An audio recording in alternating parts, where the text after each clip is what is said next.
पूरी दुनिया की इंसानियत को 1 मीटर स्क्वायर से भी कम के एक छोटे से कमरे जैसी जगह पर लाकर पटक दिया। बंदियों को उनके आपसी रिश्तों के हिसाब से रैंडम जोड़ियों में बांट दिया गया था। 10,000 मीटर की ऊंचाई से गिरने का सीधा मतलब था खल्लास, मौत। अब जिंदा रहना है तो बस एक ही रास्ता था, अपने पार्टनर के साथ मिलकर काम करो। एक मछली पकड़ने वाली कटिया से बादलों में से खाने पीने का सामान और रसद खींचनी थी। यहाँ तक कि फर्श के पटरे निकालकर अपनी इस जगह को बड़ा भी किया जा सकता था। अगर तुम कैसे भी करके 3 दिन से ज्यादा टिक गए तो ट्रांजिशन एक्सप्लोरेशन का फीचर अपने आप अनलॉक हो जाएगा, जिससे और माल पानी मिल सके। तभी सफेद लाइट चमकी और भाई, मैं क्लास में हाथ में पानी का गिलास पकड़े खड़ा था। वो छोटी सी खड़ूस बर्फ की पड़ी सेन्यू और मैं दोनों एक छोटे से बादल के टुकड़े पर प्रकट हुए। शुरू में तो हम दोनों की फटकर हाथ में आ गई। सेन्यू का पैर फिसला और वो सीधे नीचे गिरी। मुझे उसे पकड़ने का मौका तक नहीं मिला। मैं अभी ग्लानि में डूब ही रहा था कि अचानक एक और सफेद लाइट चमकी और वो लड़की कहीं से वापस मेरे सामने आ खड़ी हुई। अबे ओए, फांग युआन, क्या कर रहा है बे? सेन्यू ने लैंड करते ही बोला।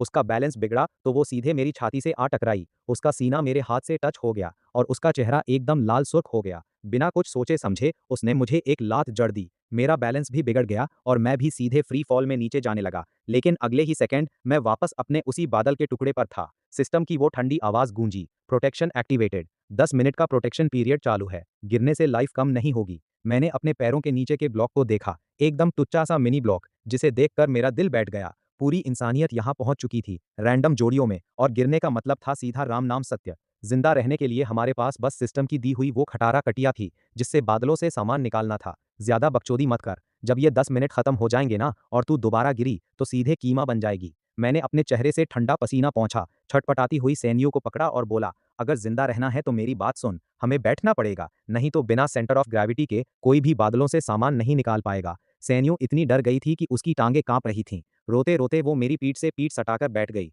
जगह इतनी टाइट थी कि हमारी जांघें आपस में भींच रही थीं। मैं महसूस कर सकता था कि वो लड़की बुरी तरह कांप रही है। मैंने एक लंबी सांस ली और वो पुरानी सी कटिया निकाली। पास में तैरते एक सफेद बादल पर निशाना साधा और पूरी जान से फेंक दिया। डिंग, फिशिंग कामयाब। बधाई हो प्लेयर फान, आपने एस ग्रेड टैलेंट जगा लिया है। डेली कॉपी स्किल का रूल, आप दिन में एक बार किसी भी बेजान चीज की कॉपी बना सकते हैं। 10 दिन तक इकट्ठा करने पर एक क्रिटिकल मल्टीप्लायर मिलेगा, लेकिन आप किसी की पर्सनल जुड़ी हुई चीजें कॉपी नहीं कर सकते। मेरा दिल तो भाई बाग बाग हो गया। एस ग्रेड टैलेंट, इस तबाही के मंजर में तो ये एकदम गॉड लेवल स्किल है। बस रोज यूज इकट्ठा करते जाओ और फ्यूचर में कोई भी रेयर सामान पा लो। इसके उलट सैन्यू ने अभी तक शुरुआत भी नहीं की थी। साफ था कि उसकी अभी तक कोई ढंग की स्किल नहीं खुली थी। फांग युआन, एक बादल पास आ रहा है, मुझे ट्राई करने दे। सैन्यू ने मेरी नकल करते हुए कटिया फेंकी। करीब 10 मिनट बाद उसने अचानक अपने छोटे से हाथों से झटका मारा और एक्साइटेड होकर चिल्लाई। प्लास्टिक में लिपटा एक पीला क्रीम रोल प्लेटफॉर्म पर आ गिरा। सैन्यू ने उस रोल को देखा और भाई, उसके पेट से चूहे कूदने की आवाज आई।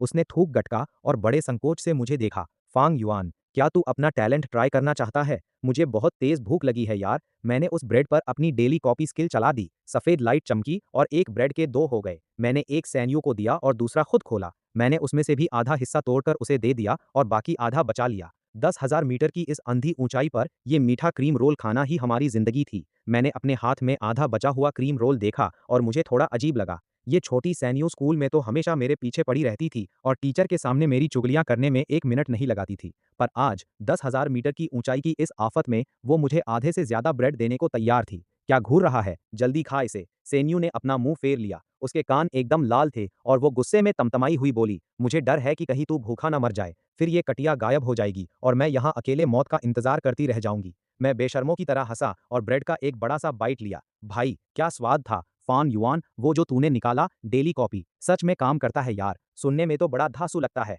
पर अभी हमें पानी और खाने की जरूरत है। इस खाली ब्रेड को कॉपी करने का क्या फायदा? मैंने अपना सिर खुजलाया। उसे इस एस ग्रेड टैलेंट की असली औकात समझाना मेरे बस का नहीं था। आखिर उसकी खुद की तो कोई स्किल अभी खुली नहीं थी। तू कुछ नहीं समझती, आगे चलकर देखना, ये गॉड लेवल स्किल साबित होगी। ब्रेड चबाते हुए मैंने अपने सामने वो हल्के नीले रंग का सिस्टम पैनल खोला। अचानक 3 इंटरफेस सामने आ गए, पर्सनल एट्रीब्यूट्स, एक्सचेंज मार्केट और चैट चैनल। मैं रैंडमली चैट चैनल में घुस गया। ऊपर बाईं तरफ लिखा था एरिया 11562 चैट चैनल।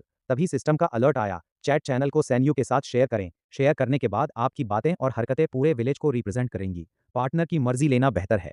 मैंने नजर उठाई और सैन्यू को देखा। वो भी अपनी वर्चुअल स्क्रीन को टकटकी लगाए देख रही थी। मैंने पूछा, शेयर करूं? हाँ कर दे, जरा देखे तो सही बाकी के कौन कौन से मनहूस यहाँ फंसे हैं। उसने सिर हिलाया। इंटरफेस पर तुरंत मैसेजेस की बाढ़ आ गई। चैट चैनल खचाखच भरा हुआ था। बचाओ भाई, चारों तरफ बस बादल ही बादल है, जमीन का नामो निशान नहीं है। कोई तो हाथ थाम लो यार, तेरी खाक मदद करूं, मैं खुद गिरने की कगार पर हूं। भाई मैं 100 किलो का तगड़ा बंदा हूं और अभी मेरा आधा हिप्स हवा में लटक रहा है। भाइयों, मेरी लेवल 1 की स्किल खुली है, रेसिस्टेंस मास्टर, जिससे भूख आधी लगती है। चलो, थोड़ा तो सॉलिड काम हुआ, मजाक नहीं है। मुझे अभी अभी मिट्टी का एक ब्लॉक मिला, मैंने उसे तुरंत अपने पैरों के नीचे सेट कर दिया। थोड़ा सा तो इलाका बढ़ा भाई, ये गेम पक्का स्काई ब्लॉक सर्वाइवल जैसा है। ये सब इन्फो देखकर मेरा दिल थोड़ा शांत हुआ। लग रहा था कि ज्यादातर लोग अभी उस बोतल को पाने और अपना इलाका बढ़ाने के चक्कर में ही थे।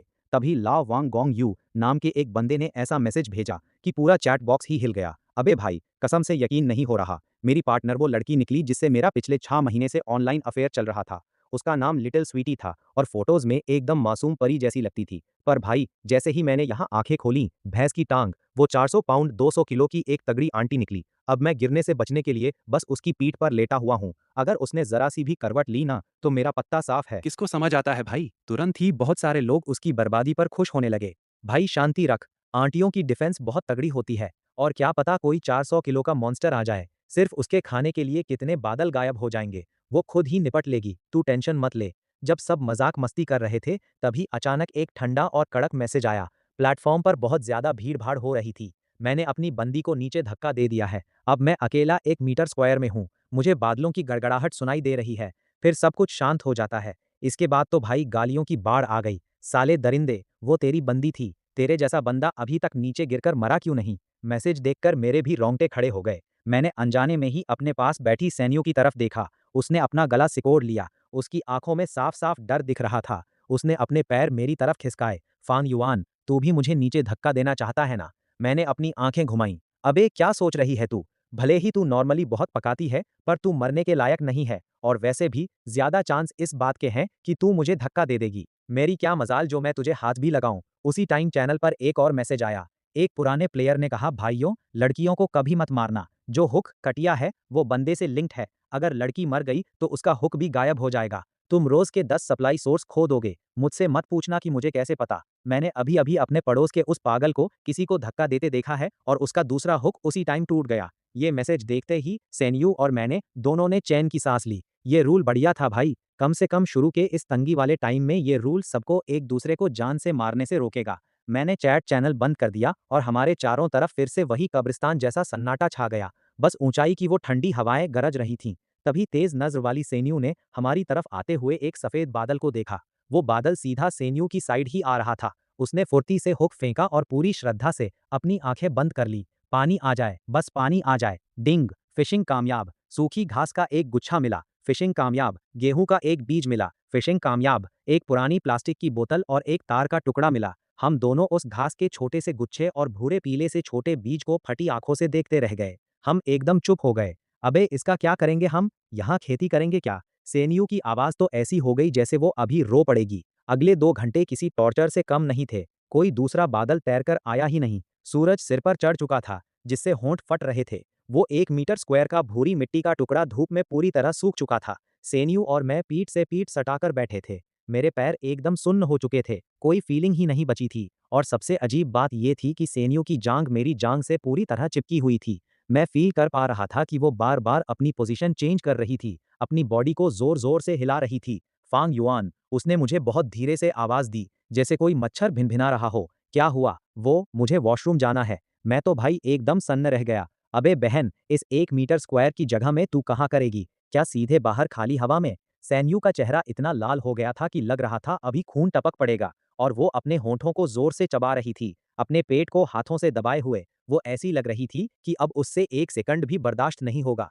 तो क्या तू लोगों से जिंदा रहने की भीख मांग रही है? कुछ ना कुछ तो दांव पर लगाना ही पड़ता है। मैंने उसे तसल्ली दी ही थी कि तभी सिस्टम की आवाज किसी लाइफ सेवर की तरह गूंजी। बादलों में फिशिंग, रैंडम ब्लॉक्स मिलेंगे जिन्हें असली मिट्टी के ब्लॉक के ऊपर, नीचे, लेफ्ट या राइट में लगाया जा सकता है। लगभग उसी टाइम दूर से एक और सफेद बादल तैरता हुआ आया। हमेशा की तरह मैंने मन में चिल्लाते हुए कटिया फेंकी, ब्लॉक, मुझे बस एक ब्लॉक दे दे भाई, नहीं तो ये लड़की इसी 1 मीटर स्क्वायर की जगह में कांड कर देगी। डिंग, फिशिंग कामयाब। एक लकड़ी का ब्लॉक मिला। मैं जोर से चिल्लाया। मैंने तुरंत सिस्टम इंटरफेस पर प्लेस लगाने का ऑप्शन चुना। एक अजीब सी सफेद लाइट चमकी। मिट्टी के ब्लॉक के ठीक राइट साइड में पीले रंग का एक लकड़ी का ब्लॉक अपने आप आ गया, जो किनारों से एकदम परफेक्ट फिट हो गया। वो पहले वाली तंग जगह तुरंत एक लंबे 2 मीटर स्क्वायर के प्लेटफॉर्म में बदल गई। सैन्यू ने जैसे ही वो एक्स्ट्रा जगह देखी, उसकी आंखों में आंसू आ गए। जगह बड़ी हो गई, फाइनली बड़ी हो गई। वो जल्दी से उठी, उस लकड़ी के ब्लॉक की तरफ गई और मेरी तरफ पीठ करके खड़ी हो गई।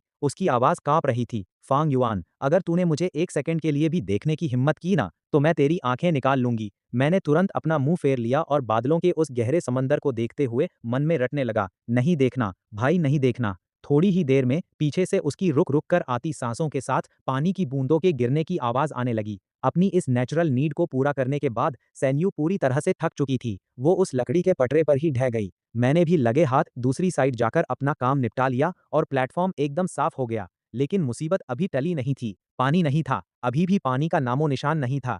मैंने अपने सूखे होंठों पर जबान फेरी और एक्सचेंज मार्केट खोला। मार्केट में भाई सब कुछ मिल रहा था। हर कोई लकड़ी पत्थर बेच रहा था, यहाँ तक कि कोई तो खाने के बदले अपनी बिना धुली जुराबें बेच रहा था। एक नंबर का चूतियापा। पानी और खाने के रेट तो भाई आसमान छू रहे थे और ऊपर से उनके लिए छीना झपटी मची थी। तभी अचानक मेरी नज़र एक नई डील पर पड़ी। एक सिंपल वाटर कंडेंसर का ब्लूप्रिंट नक्शा, हाई कैलोरी खाने के एक पैकेट के बदले वाटर कंडेंसर। बादलों की इन ऊंची परतों में अगर ये जुगाड़ हाथ लग जाए तो फिर पानी की टेंशन किसे होगी।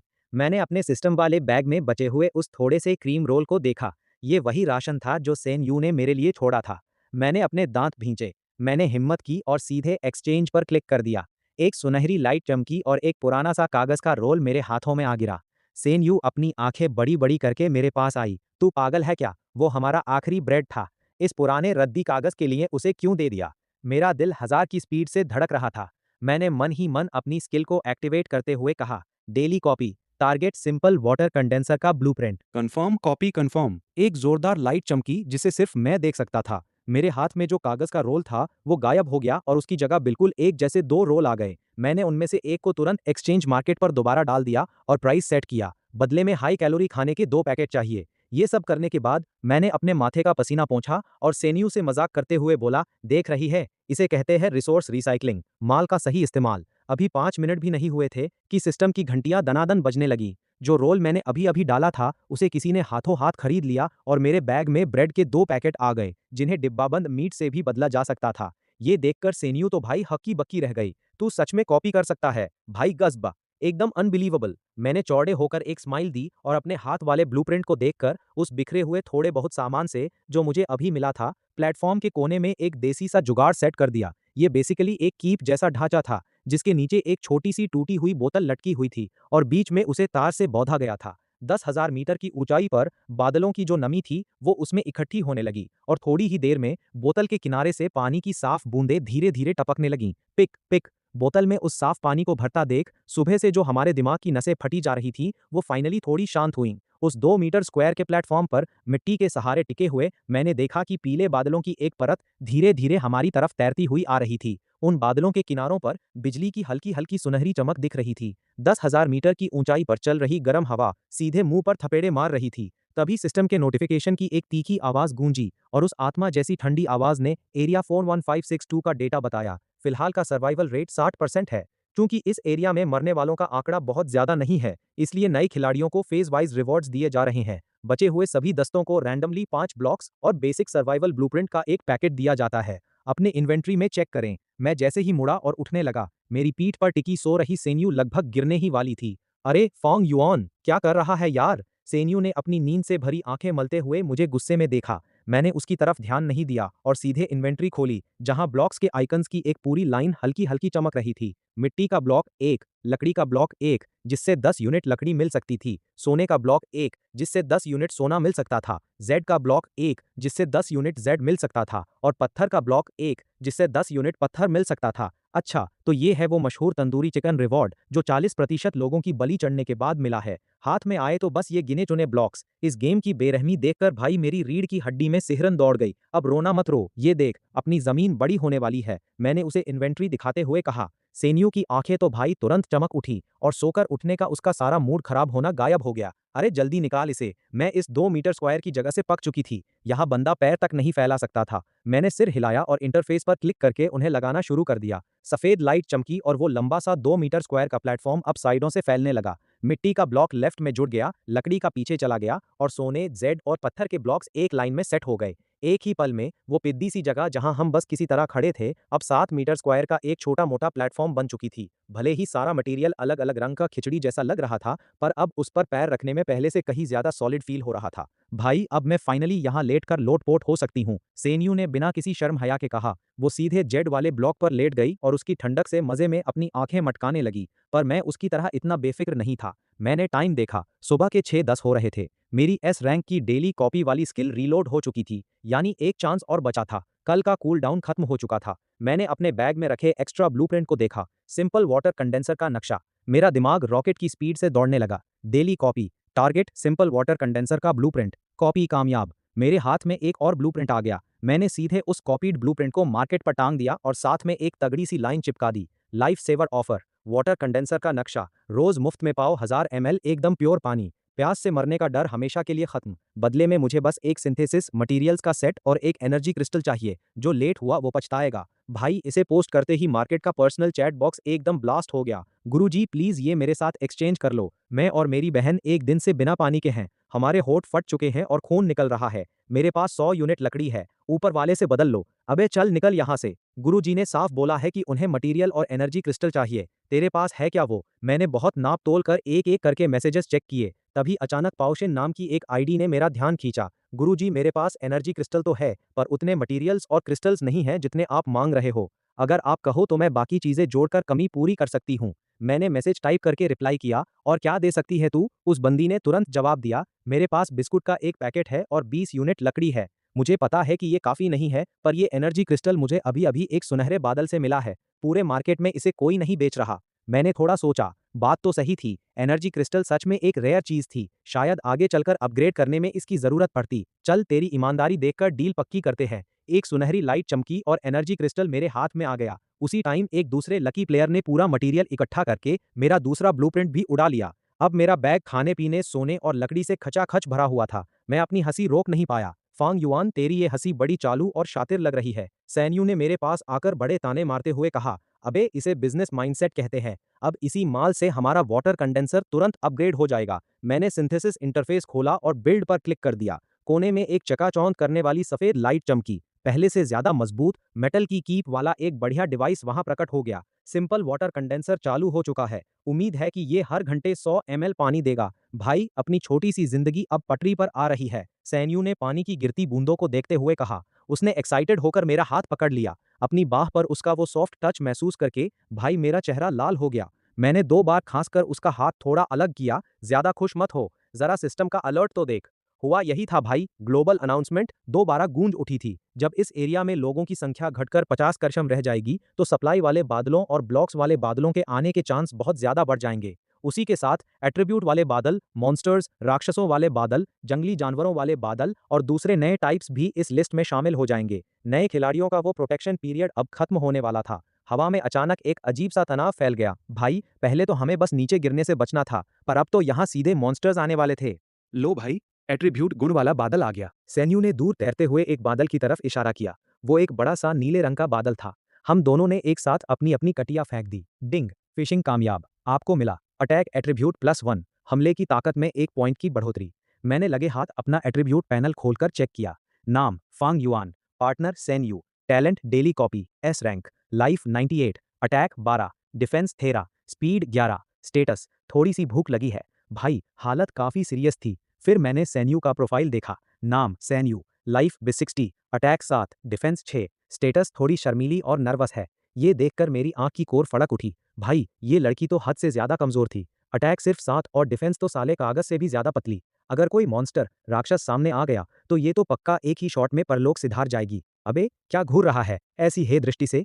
सैन्यू ने मेरी निगाहें भांप ली और थोड़ा साइड होकर मुझे शक की नजरों से देखने लगी। मैं बस ये सोच रहा हूँ कि अगर यहाँ कोई शेर या चीता आ गया तो तुझे उसकी तरफ आड़ा फेंकूं या खड़ा, वो तुझे एक ही बाइट में निगल जाएगा। तेरी हिम्मत कैसे हुई फांग युआन? तू बंदा है या नहीं बे? अभी हमारी ये बकबक चल ही रही थी कि अचानक आसमान में अंधेरा छा गया। बादलों का समंदर जो अब तक एकदम सफेद था, ना जाने कहां से स्याही जैसा काला कलूटा बादल आ गया जो बहुत तेजी से हमारी तरफ बढ़ रहा था और उसमें से सड़ी हुई बदबू आ रही थी। अलर्ट अलर्ट, नए खिलाड़ियों का प्रोटेक्शन पीरियड खत्म हो चुका है। जंगली जानवरों वाला बादल पास आ रहा है। लड़ाई के लिए तैयार हो जाएं। मॉन्स्टर रूल, सिर्फ जान लेकर ही जान बचाई जा सकती है। अगर प्लेयर मरा तो सिस्टम उसके सारे सप्लाईज जब्त कर लेगा। सैन्यू डर के मारे एकदम पीली पड़ गई। उसने कांपती आवाज में मेरे कपड़े पकड़ लिए। फांग युआन, सच में मॉन्स्टर्स आ गए यार, अब क्या करें? मेरी तो अभी तक कोई सेटिंग भी नहीं हुई। मैं मरना नहीं चाहती यार। अबे ओए, रोना बंद कर और अपनी कटिया पकड़।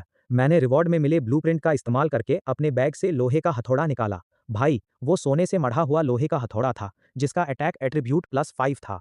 हथियार हाथ में आते ही मेरा टोटल अटैक 17 पॉइंट पहुंच गया। चलो, अब आया ऊंट पहाड़ के नीचे। तभी उस काले बादल में से एक भेड़िए की गहरी और भयानक गुर्राहट गूंजी, और अगले ही पल एक नीले स्लेटी रंग का साया बिजली की स्पीड से झपटा। उसका सीधा निशाना प्लेटफॉर्म के कोने में खड़ी सैन्यू थी। वो एक विशाल हरे नीले रंग का भेड़िया था, जिसकी आंखें खौफनाक हरी लाइट की तरह चमक रही थी। उसके नुकीले दांतों से टपक रही राल जैसे ही प्लेटफॉर्म पर गिरी, तेजाब की तरह चरचराहट की आवाज आने लगी। सैन्यू डर के मारे सीधे जमीन पर ढेर हो गई। वो तो भाई अपना बचाव करना तक भूल गई थी। अबे ओए जानवर, इधर देख। मैंने अपनी पूरी बॉडी के मसल्स को टाइट करते हुए जोर से आवाज लगाई। ठीक उसी पल, जब उस भेड़िए का पंजा सैन्यू का सिर कुचलने ही वाला था, मैंने अपना हथौड़ा घुमाया और पूरी जान से दे मारा। पम! हथौड़ा सीधे उस नीले भेड़िए के माथे पर जाकर लगा, जिससे एक करारी आवाज आई। भेड़िया लड़खड़ा गया और उसके आधे सिर से दनादन खून बहने लगा। हथौड़े के तगड़े झटके की वजह से वो दर्द से बुरी तरह कराह उठा। पर भाई, मेरा दाहिना हाथ भी एकदम सुन्न हो गया और मेरी लाइफ के 2 पॉइंट कम हो गए। अबे जल्दी उठ और मेरी मदद कर, मैंने सैन्यू पर चिल्लाया। वो मेरी चीख सुनकर होश में आई। उसने अपने दांत भींचे, कटिया उठाई और पूरी ताकत से भेड़िए की पीठ में घोंप दी। भले ही उसका डैमेज बहुत कम था, पर उसने उस जानवर को पूरी तरह बौखला दिया। नीला भेड़िया बुरी तरह तड़पने लगा और मुझे नीचे गिराने की कोशिश करने लगा। अबे, हम 10,000 मीटर की ऊंचाई पर थे। अगर उसने मुझे नीचे गिरा दिया तो हम दोनों का काम तमाम था। मेरी आंखों में जिद उतर आई। भेड़िए को जख्मी और थोड़ा स्लो देखकर मैंने लोहे के हथौड़े को कसकर पकड़ा और दोबारा उस पर टूट पड़ा। मैंने उसकी गर्दन को जोर से दबोच लिया, ताकि उसे काटने का मौका ना मिले। मैंने उसे प्लेटफॉर्म के किनारे की तरफ बिल्कुल भी बढ़ने नहीं दिया और अपनी पूरी जान लगाकर उसे रोके रखा। वो गुस्से में पागल होकर छटपटा रहा था। उसके पंजे सोने के उन ब्लॉक्स को खरोंच रहे थे, जिससे कानों को फाड़ने वाली कड़कड़ाहट की आवाज आ रही थी। यहाँ तक कि मेरे कंधे पर भी उसने कुछ गहरे स्क्रैच मार दिए। मेरी लाइफ गिरकर 94%, फिर 80% पहुंच गई। हेल्थ धीरे धीरे कम हो रही थी, पर मैंने अपनी पकड़ ढीली नहीं की। मुझे पता था कि अगर मैं इस टाइम पीछे हटा तो हम दोनों सीधे ऊपर पहुंच जाएंगे। मैं आ रही हूँ। सैन्यू ने भी अपनी पूरी हिम्मत जुटाई। उसने एक लकड़ी का डंडा उठाया और भेड़िए के पैरों में फंसाकर उसकी हरकतों को रोकना शुरू कर दिया। आखिरकार उस नीले भेड़िए की ताकत जवाब दे गई। उसकी आंखों का वो खूंखारपन गायब हो गया और उसने पूरी तरह घुटने टेक दिए। डिंग! किल कामयाब। ब्लू वुल्फ, नीला भेड़िया ढेर। एक्सपीरियंस अनुभव मिला। एट्रीब्यूट्स बढ़ रहे हैं। चूंकि आपके एरिया का सर्वाइवल रेट फिर से गिर गया है, इसलिए कॉम्पेंसेशन मैकेनिज्म एक्टिवेट किया जाता है। बधाई हो, प्लेयर फांग युआन। आपकी कटिया का लेवल बढ़ गया है। लेवल 1 की कटिया को लेवल 2 में अपग्रेड कर दिया गया है। लेवल 2 कटिया के फीचर्स: अब आप रोज 15 बार कटिया फेंक सकते हैं। हाई लेवल का सामान मिलने के चांस बढ़ गए हैं।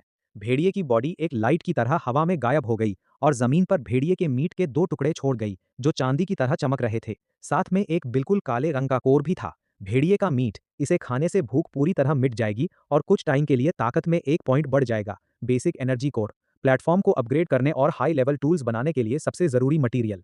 मैं सीधे जमीन पर पसर गया और जोर जोर से हाँफने लगा। मेरे कंधे के जख्म में मिर्च जैसी तेज जलन हो रही थी। सैन्यू की हालत भी कुछ जुदा नहीं थी। उसका छोटा सा चेहरा एकदम सफेद पड़ चुका था और वो अभी भी उस खून से सने डंडे को पकड़े हुए पूरी तरह कांप रही थी। फांग युआन, क्या हम बच गए? उसने सहमी हुई आंखों से मेरी तरफ देखते हुए पूछा।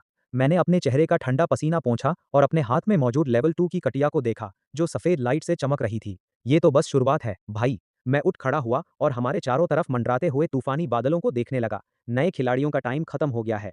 अब आने वाले दिन हमारा असली इम्तिहान लेंगे। मैंने जमीन से उस एनर्जी कोर को उठाया और इन्वेंटरी में डाल दिया। अभी की लड़ाई भले ही बहुत डरावनी थी, पर भाई, माल चोखा मिला था। मुझे फील हो रहा था कि सिस्टम की मदद से मेरी ताकत पहले से थोड़ी बढ़ गई थी। चल, अब ये आंसू पोंछ। कल सिस्टम इस तैरते हुए टापू का एक्सप्लोरेशन फीचर खोल देगा। मैंने शांत आवाज में दूर दिख रहे एक धुंधले से तैरते हुए आइलैंड की तरफ देखते हुए कहा। उससे पहले हमें कटिया मार मारकर इतना सामान इकट्ठा करना है कि हम इस 9 मीटर स्क्वायर के प्लेटफॉर्म को एक अभेद्य किले में बदल दें। सैन्यू मेरी तरफ बस फटी आंखों से देखती रह गई। उस टाइम मेरी तरफ देखते हुए उसने कस के सिर हिलाया और मेरे पास आकर बैठ गई। ऊंचाई पर हवा अब भी बर्फीली चल रही थी, पर इस बार हमारी आंखों में सिर्फ डर नहीं था। मैंने सिस्टम पैनल पर सारे मटेरियल्स देखे और मन ही मन आगे के स्टेप्स का हिसाब लगाने लगा। अभी सबसे पहली प्रायोरिटी हथियार थे। सिर्फ उस भारी भरकम लोहे के हथौड़े के भरोसे तैरते हुए आइलैंड को एक्सप्लोर करना बहुत स्लो हो जाता। मैंने थोड़ा दिमाग दौड़ाया, जुगाड़ सही लगा और फाइनली मैंने एक्सचेंज मार्केट पर एक मैसेज डाल दिया।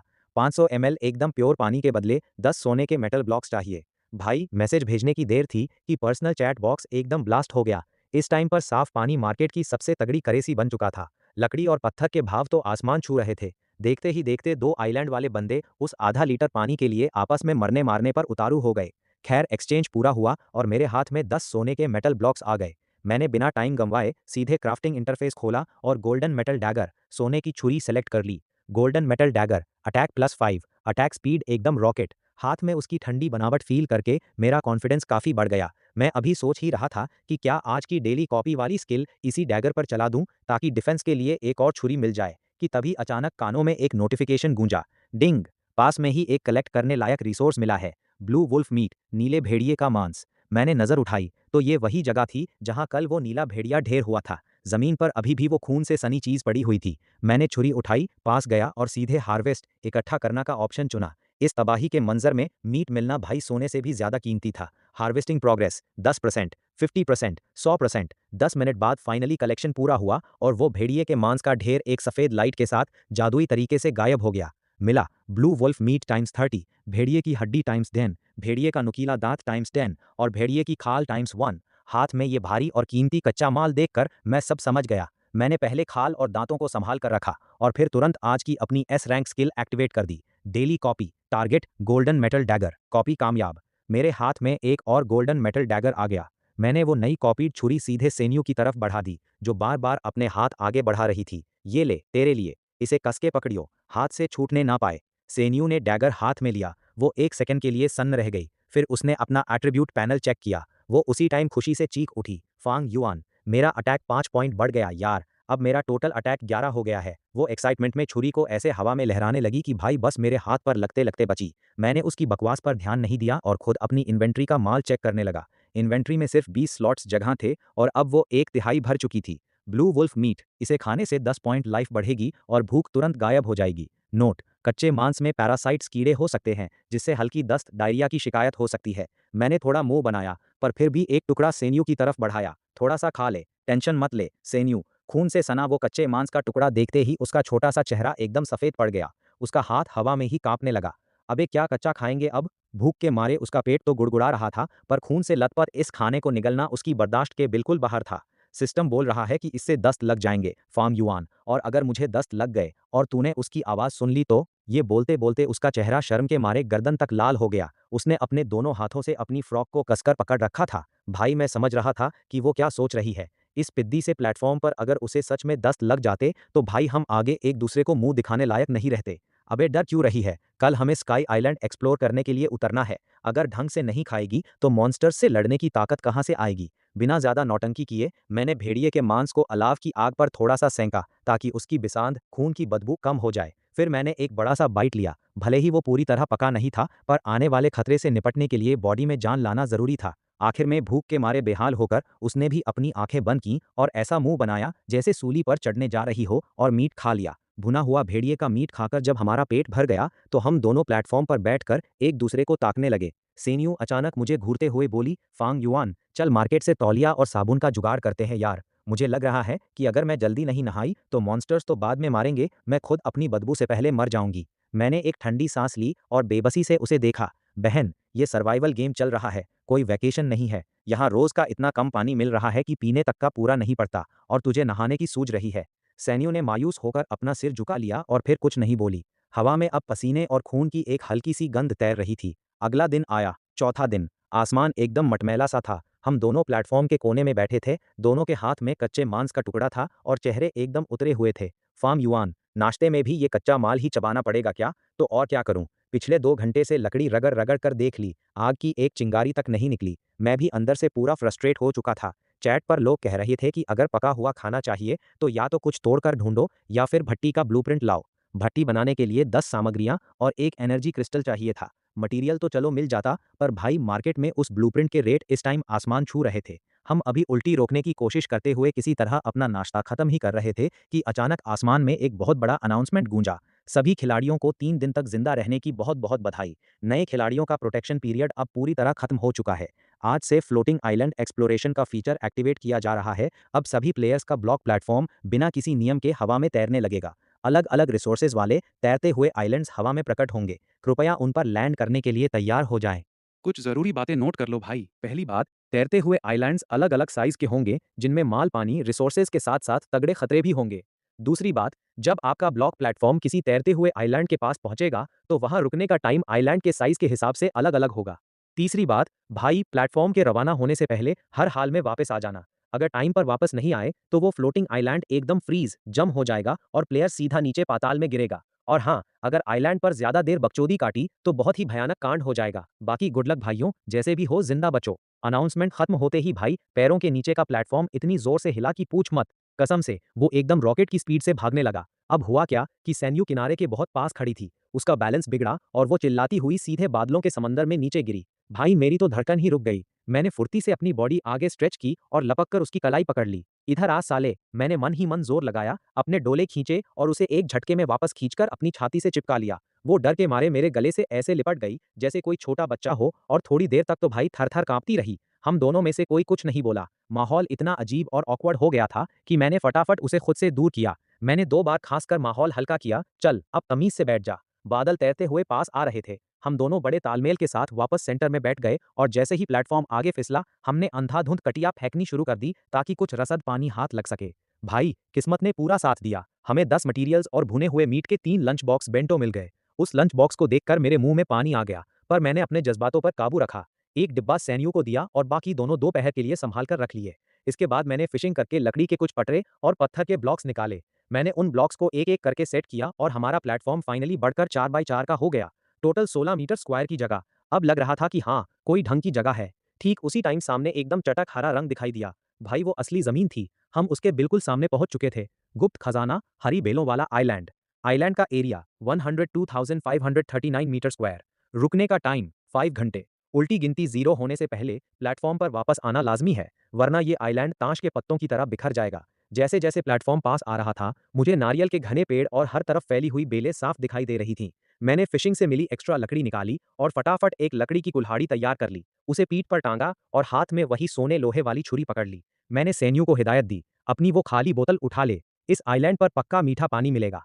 आइलैंड पर पैर रखते ही भाई मेरा सामना नारियल के कई पेड़ों से हुआ जो फलों से लदे पड़े थे। मेरा मन हुआ कि साला इन्हें अभी काट डालूं। इससे न सिर्फ लकड़ी मिलती बल्कि नारियल पानी और मलाई का जुगाड़ भी हो जाता। पर सिस्टम का नोटिफिकेशन देखकर भाई मेरा खून जम गया। एक नारियल का पेड़ काटने में 10 मिनट लगेंगे और तब जाकर सिर्फ एक लकड़ी का ब्लॉक मिलेगा। ये एफिशिएंसी तो भाई हद से ज्यादा घटिया थी। 5 घंटे में हम ज्यादा से ज्यादा कुछ दर्जन ब्लॉक्स ही ले जा पाते, जो कि घाटे का सौदा था। तो यही रुककर पेड़ काट। मैं जंगल के अंदर जा रहा हूँ ये देखने कि कोई हाई लेवल का माल मिलता है या नहीं। अपनी बंदी को इंस्ट्रक्शंस देने के बाद मैंने छुरी संभाली और घने जंगल के अंदर घुस गया।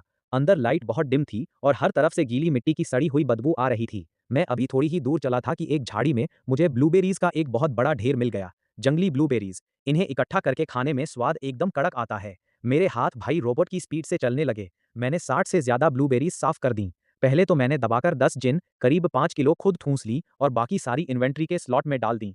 तभी अचानक मेरे पैरों के नीचे के सूखे पत्ते चरमराए। एक छोटी सी पन्ना हरे रंग की सांप अपनी दुमुही जीभ लपलपाती हुई अपनी हरी आंखों से सीधे मेरे टखने को घूर रही थी। पन्ना हरी सांप, एक आम जीव, जहरीली नहीं है। साले मरने का शौक चढ़ा है क्या? इससे पहले कि वो मुझ पर झपटती, मैंने फुर्ती से अपनी छुरी चलाई और सीधे उसके सिर के पार कर दी। मैं पास गया, छुरी निकाली और लगे हाथ सांप की खाल पर लगे खून को साफ किया। मिला सांप की खाल और 5 पीस सांप का मीट। मैं अभी जंगल के और अंदर जाने की सोच ही रहा था कि अचानक झरने की तरफ से एक जोरदार धमाका हुआ, जैसे किसी ने भारी हथौड़ा दे मारा हो। अलर्ट, प्लेयर फांग युआन पर एक धुएं वाले चिकन के डंडे से हमला हुआ है। सीधा वार, लाइफ 1। मैंने नीचे देखा तो भाई मेरे पेट में एक कोयला बना हुआ स्मोक चिकन फंसा हुआ था। धत तेरी की, साला स्मोक चिकन का डार्ट। मैंने दर्द को दबाते हुए उस चिकन को बाहर निकाला। सिस्टम ने बताया कि अगर हम अभी धरती पर होते तो इस माल की कीमत कम से कम 70 सिक्के होती। उसी टाइम सेन्यू का पर्सनल मैसेज आया, फांग युआन तेरी हेल्थ बार कम हो गई, तुझे स्मोक चिकन पड़ा क्या? भाई मुझे भी पड़ना चाहिए, मुझे भी स्मोक चिकन खाना है यार।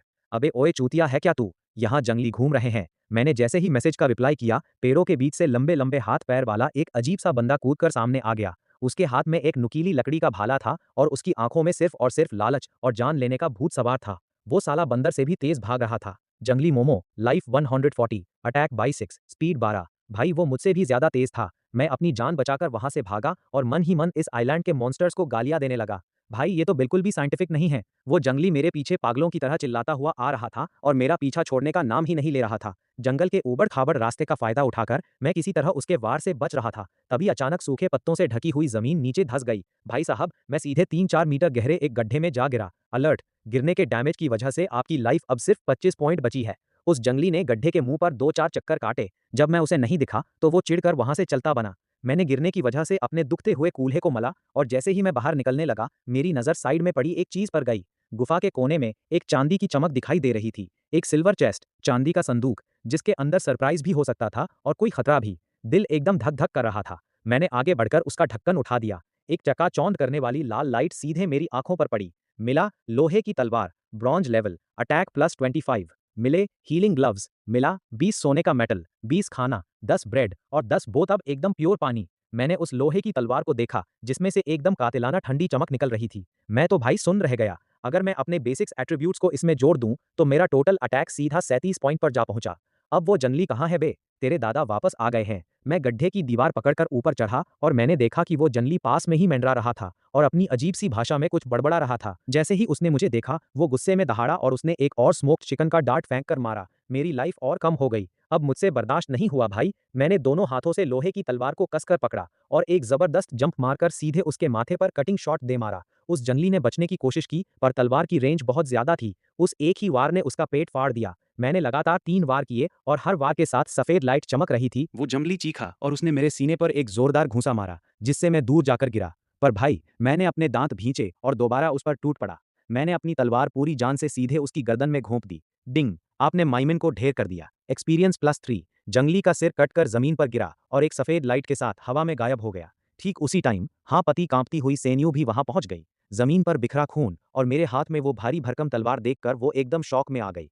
फांग युआन, तूने उसे मार दिया। वो तो भाई फूट फूट कर रोने लगी और मेरे गले लगकर बुरी तरह बिल्क उठी। मुझे लगा तू उस गड्ढे में मर गया। हूँ। मैंने उसके छोटे छोटे गोरे और नाजुक पैरों की तरफ देखा जो झाड़ियों की टहनियों की वजह से जगह जगह से छिल चुके थे। वो पक्का मुझे बचाने के लिए नंगे पैर ही भागी चली आई थी। भाई मेरा गला भर आया। मैंने हीलिंग ग्लव्स उतारे और उसकी तरफ बढ़ा दिए। पगली, पहले इन्हें पहन ले। मेरी हेल्थ रिकवर कर। सेनयू ने सीधे बात मानी और ग्लव्स पहन लिए। एक हरी लाइट चमकी। मेरे पॉइंट बढ़कर 30 से ऊपर पहुंच गए और मैं डेंजर जोन से बाहर आ गया। फांग युआन, जरा वहां देख। सेनयू ने अचानक कौन पति आवाज में जंगल के अंदर इशारा किया। मैंने मुड़कर देखा तो भाई पैरों तले जमीन खिसक गई। जंगल के अंदर अनगिनत मशाले दनादन चमक रही थीं। जंगलियों की पूरी फौज हमारी तरफ ही बढ़ी चली आ रही थी। उनका जो लीडर था वो तो साला लोहे का जंग लगा हुआ कवच पहने था और उसकी कुल्हाड़ी कम से कम आधा मीटर ऊंची थी। भैंस की टांग, साला मधुमक्खी के छत्ते में हाथ डाल दिया हमने। मेरे पास उस मरे हुए जंगली का माल पानी समेटने का टाइम तक नहीं था। भले ही सिस्टम कह रहा था कि इसे खाया जा सकता है, पर भाई वो हद से ज्यादा घिनौना था। मैंने सेनियू का हाथ पकड़ा और हम प्लेटफॉर्म की तरफ भागे। भाग भाई, अगर लेट हुए ना तो ये साले हमारा कीमा बनाकर खा जाएंगे। हम दोनों घिसटते पिटते किसी तरह प्लेटफॉर्म पर चढ़े। आखिरी के कुछ मिनट बचे थे और प्लेटफॉर्म धीरे धीरे उस आइलैंड से दूर होने लगा था। पीछे छूटते उस हरी बेलों वाले आइलैंड और किनारे पर खड़े होकर दहाड़ते हुए उन जंगलियों को देखकर भाई मेरी रूह कांप गई। उनकी चीखें अभी भी हवा में गूंज रही थी। जब हमारा प्लेटफॉर्म बादलों के बहाव के साथ करीब 100 मीटर दूर आ गया और वो आइलैंड बस एक छोटा सा हरा डॉट बनकर रह गया, तब जाकर जान में जान आई। मैं सीधे जमीन पर ढेर हो गया और लंबी लंबी सांसें लेने लगा। बच गए भाई, कसम से आज तो पत्ता साफ ही होने वाला था। मैंने अपने चेहरे का ठंडा पसीना पोंछा। दिल अभी भी साला हलक में अटका हुआ था। सेनयू की हालत तो मुझसे भी ज्यादा खराब थी। वो सोने वाले ब्लॉक पर दुबक कर बैठी थी और उस सारे आड़े तिरछे सामान को कसकर भींचे हुए थी। उसका चेहरा एकदम सफेद पड़ा था। फांग युआन, जल्दी देख हमें क्या क्या माल मिला है, वरना हमारी ये भाग दौड़ एकदम बेकार जाएगी। उसने कांपती आवाज में सारा सामान बाहर उड़ेल दिया। सिस्टम की एक सेटलमेंट स्क्रीन सामने आ गई। मिला 13 लकड़ी, 2 नारियल। अलर्ट! चूंकि पीछे हटते टाइम प्लेयर सेनयू के सिर के पीछे एक गिरता हुआ नारियल लगा था, इसलिए उनकी लाइफ से 10 पॉइंट काटे जाते हैं। मैं तो एक सेकंड के लिए सन्न रह गया। मैंने सेनयू की तरफ देखा तो भाई उसकी गर्दन के ठीक ऊपर एक मोटा चमकीला नीले बैंगनी रंग का डैला गुमरा निकला हुआ था। साला देखकर ही दर्द हो रहा था। तेरा तो बस भागने पर ध्यान था, मुझे पता ही नहीं चला कि तुझे कब ये नारियल पड़ गया। हाय मर गई, बहुत दर्द हो रहा है यार। फांग युआन, ऐसे खड़े खड़े मुंह क्या देख रहा है, मुझे टच करना जल्दी। सेनयू दर्द के मारे रोए जा रही थी और अपना सिर पकड़कर चिल्ला रही थी। मैंने अपना मुंह टेढ़ा किया। अबे बहन, जरा जुबान संभाल। मुझे टच कर का क्या मतलब है बे? अबे, मेरा मतलब है कि वो हीलिंग ग्लव पहनकर मुझे टच कर। ये गुमड़ा अभी ब्लास्ट हो जाएगा। उसने मेरी छाती पर टंगे उस चांदी के ग्लव की तरफ इशारा किया। वो चिढ़कर अपने पैर जमीन पर पटक रही थी। इस हमेशा शांत और पढ़ाकू रहने वाली लड़की को पहली बार इस तरह मुझसे टच करने के लिए कहते देख, भाई मेरा वो थोड़ा सा शरारती और कुटिल स्वभाव जाग उठा। मैंने बड़े आराम से वो सिल्वर ग्लव अपने हाथ में पहना। थोड़ा सा बर्दाश्त करियो, हल्का सा दर्द हो सकता है। मैंने अपना हाथ आगे बढ़ाया और उस मोटे से गुमड़े पर थोड़ा प्रेशर दिया। ग्लव में से एक गुनगुनी हरी लाइट निकली और उसकी स्किन के अंदर जाने लगी। सैन्यू का जो चेहरा अभी दर्द से सिकुड़ा हुआ था, उसके एक्सप्रेशंस एकदम से बदल गए। हल्की सी खुजली हो रही है, पर अब दर्द नहीं है। उसने अपनी आंखें बंद कर ली और उसका तमतमाया हुआ चेहरा धीरे धीरे रिलैक्स हो गया। उसे देखकर मैंने भी चैन की सांस ली। हीलिंग का असर भाई एकदम ऑन द स्पॉट हुआ था। वो गुमड़ा देखते ही देखते छोटा हो गया। उसकी चोट ठीक होते देख मैंने फटाफट अपना हाथ पीछे खींच लिया और इस पूरी रेड के फाइनल माल का इन्वेंट्री चेक करने लगा। सबसे कीमती चीज तो भाई बिना किसी शक के वो लोहे की तलवार और हीलिंग ग्लव्स ही थे। कल जब डेली कॉपी का कूलडाउन खत्म होगा तो मैं सैन्यू के लिए भी एक ऐसा ही सेट तैयार कर दूंगा। फिर हम दोनों मिलकर तगड़ी परफॉर्मेंस देंगे, एकदम सेफ और सॉलिड। दूसरी चीज थी वो माल जो हम आइलैंड से लूट कर लाए थे। पुराने स्टॉक को मिलाकर अब हमारे पास 36 लकड़ी, ढेर सारी ब्लूबेरीज, 2 नारियल, 10 बोतल प्योर पानी और 10 ब्रेड हो चुके थे। और आखिर में वो कबाड़ जो सैन्यू भागते भागते अपने सीने से चिपका कर ले आई थी। भाई वो सामान क्या था? जंगली के 2 हाथ और 2 टांगे। अलर्ट, जंगली के अंगों में हल्का जहर और स्पिरिचुअल पॉल्यूशन, मानसिक प्रदूषण है। इन्हें डायरेक्ट इस्तेमाल नहीं किया जा सकता। ये चीजें देखकर ही मुझे एकदम घिन आ गई। मैंने उन्हें सीधे एक्सचेंज मार्केट पर डाल दिया, ये सोचकर कि साला इस बकवास को कौन ही खरीदेगा। पर भाई जैसे ही मैंने उन्हें लिस्ट किया, ट्रेडिंग चैनल पर तहलका मच गया। बहन की टका, ये ऊपर कौन सा दरिंदा बैठा है जो जंगलियों के अंग बेच रहा है? अबे ढंग से देखो, वो जंगली का माल है। भाई ये गुरुजी तो सीधे जंगलियों की गुफा में घुस गए थे क्या? गुरुजी प्लीज इसके बदले मुझे थोड़ा खाना दे दो। मुझे इतनी भयानक भूख लगी है कि मुझे अपना पार्टनर भी चिकन लेग पीस लग रहा है। थोड़ी ही देर में उन जंगलियों के पीसेज को 2 साइको कलेक्टर्स ने आपस में एक्सचेंज कर लिया। बदले में मेरे हाथ में 2 लकड़ी के ब्लॉक्स और एक पत्थर का ब्लॉक आ गया। मैंने बिना सोचे समझे उन तीनों ब्लॉक्स को प्लेटफॉर्म के किनारे पर सेट कर दिया। हमारे प्लेटफॉर्म का साइज अपग्रेड हो गया। Current area 19 metre square. जमीन को थोड़ा और चौड़ा देखकर मन को बड़ी तसल्ली मिली। चल अब वहां बुत बनकर मत खड़ी रहे। जब तक हवा शांत है कटिया चलाती रहे। मैंने सेनियू की तरफ मछली पकड़ने वाली रोड बढ़ाई। हम दोनों प्लेटफॉर्म के अलग अलग कोनों में जाकर बैठ गए और नीचे बादलों के समंदर में हुक फेंक दिया। अगले कुछ घंटों तक किस्मत ठीक ठाक ही रही। मैंने 5 पत्थर और 3 लकड़ियां निकाली और सेनियू ने 2 कीमती मिट्टी के ब्लॉक्स खींचे। मैंने उन मटेरियल्स को सिंथेसाइज जोड़कर किया और अपने इस ठिकाने को थोड़ा और बड़ा कर लिया। प्लेटफॉर्म की स्पेसिफिकेशन अपग्रेड हो चुकी थी। अब हमारा एरिया बढ़कर पूरे 27 मीटर स्क्वायर हो चुका था। भाई पूरे 27 मीटर स्क्वायर। अब ये जगह इतनी बड़ी हो गई थी जैसे घर का कोई छोटा सा आंगन हो। मैंने सोचा कि जब हमारे पास और ब्लॉक्स आ जाएंगे तो सबसे पहले इसके बीचों बीच एक बढ़िया सा खोखा कोबेर्तिज़ो शेड बनाना पड़ेगा, वरना साला 10,000 मीटर की ऊंचाई पर चलने वाली ये बर्फीली हवाएं किसी दिन हमें जिंदा मम्मी बना देंगी। पूरा प्लान सेट था। जब तक ब्लॉक्स आपस में जुड़े हैं उन्हें कॉपी किया जा सकता है। भाई ये तो आर्किटेक्चर का ऐसा जन्नत था जो सीधे फिजिक्स के नियमों की धज्जियां उड़ा रहा था। तभी अचानक नीचे से एक घिसी पिटी सी सफेद बादल धीरे धीरे ऊपर आने लगी। शुरू में तो हमने उस पर ढेला बराबर भी ध्यान नहीं दिया, क्योंकि अमूमन इन सफेद बादलों से सिर्फ बेसिक कबाड़ ही हाथ लगता है। पर भाई जैसे ही सैन्यू का कौंटा उस शांत बादलों के ढेर में अंदर गया, अचानक साला एक ऐसा चकाचौंध कर देने वाला ब्लास्ट हुआ कि पूछो मत। उस लाइट के आगे आंखें खोलना भी नामुमकिन हो गया था। ऐसा लग रहा था जैसे बादल के अंदर चौथा सूरज निकल आया हो। डिंग, रीजनल अनाउंसमेंट। प्लेयर सेन्यू को मछली पकड़ते हुए इकलौता 3S लेवल का talent block duplication. Block duplication मिलने पर बहुत बहुत बधाई। भाई कसम से मैं तो एकदम हक्का बक्का रह गया। मेरे हाथ से साला कांटा बादलों के समंदर में गिरते गिरते बचा। अबे 3S लेवल, यहाँ मैं साला खून पसीना एक करके मॉन्स्टर्स को काटकर और चेस्ट खोलकर मुश्किल से एक S रैंक की कॉपी स्किल ला पाया था, और इस बंदी ने साले एक ही झटके में सीधा 3S मार दिया। टैलेंट की डिटेल, ब्लॉक डुप्लीकेशन। ये प्लेटफॉर्म पर रखे सभी ब्लॉक्स, चाहे वो लकड़ी, लोहा या पत्थर के हों, को अपने आप एक नेचुरल इकोसिस्टम में बदल सकता है। इसमें उपजाऊ मिट्टी, पानी के सोर्स और हरी घास शामिल है, जो एक परफेक्ट इकोलॉजिकल साइकिल तैयार करते हैं। सैनयू भी भाई एकदम सन्न रह गई। उसने आदतन अपना छोटा सा हाथ आगे बढ़ाया और पैरों के नीचे के ब्लॉक्स पर हवा में ही प्रेशर दिया। रीऑर्गेनाइज। उसके हाथ से एक कड़क हरी लाइट निकली जिसने पलक झपकते ही पूरे 27 मीटर स्क्वायर के प्लेटफॉर्म को कवर कर लिया। वो जो लोहे के ठंडे और बेजान खंभे और लकड़ियां थीं, वो कुछ ही सेकंड्स में एकदम सॉफ्ट हो गईं। उनका पूरा ढांचा बदला और फाइनली वो एक उपजाऊ, ढीली और काली मिट्टी में बदल गईं। देखते ही देखते हरी हरी घास के अंकुर फूटने लगे, एक पत्थर का ब्लॉक नीचे धंसा और वहां से चमचमाता हुआ पानी का चश्मा फूट पड़ा। भाई दनादन पानी बाहर आने लगा था। हाँ भाई, ये हमारा ही प्लेटफॉर्म था। सेनयू ने जैसे ही ये नज़ारा देखा, वो खुशी के मारे चीख उठी। उसने तुरंत अपने जूते उतारे और उस मखमली घास पर पागलों की तरह दौड़ने लगी। मैं खुद भौचक्का खड़ा था। अबे ये सर्वाइवल प्लेटफॉर्म कम एक चलता फिरता नखलिस्तान, ओएसिस ज्यादा लग रहा था। अगर इसी हिसाब से हमें और ब्लॉक्स मिलते रहे तो सेनयू साली इस आसमान की ऊंचाई पर ही एक नई धरती खड़ी कर देगी।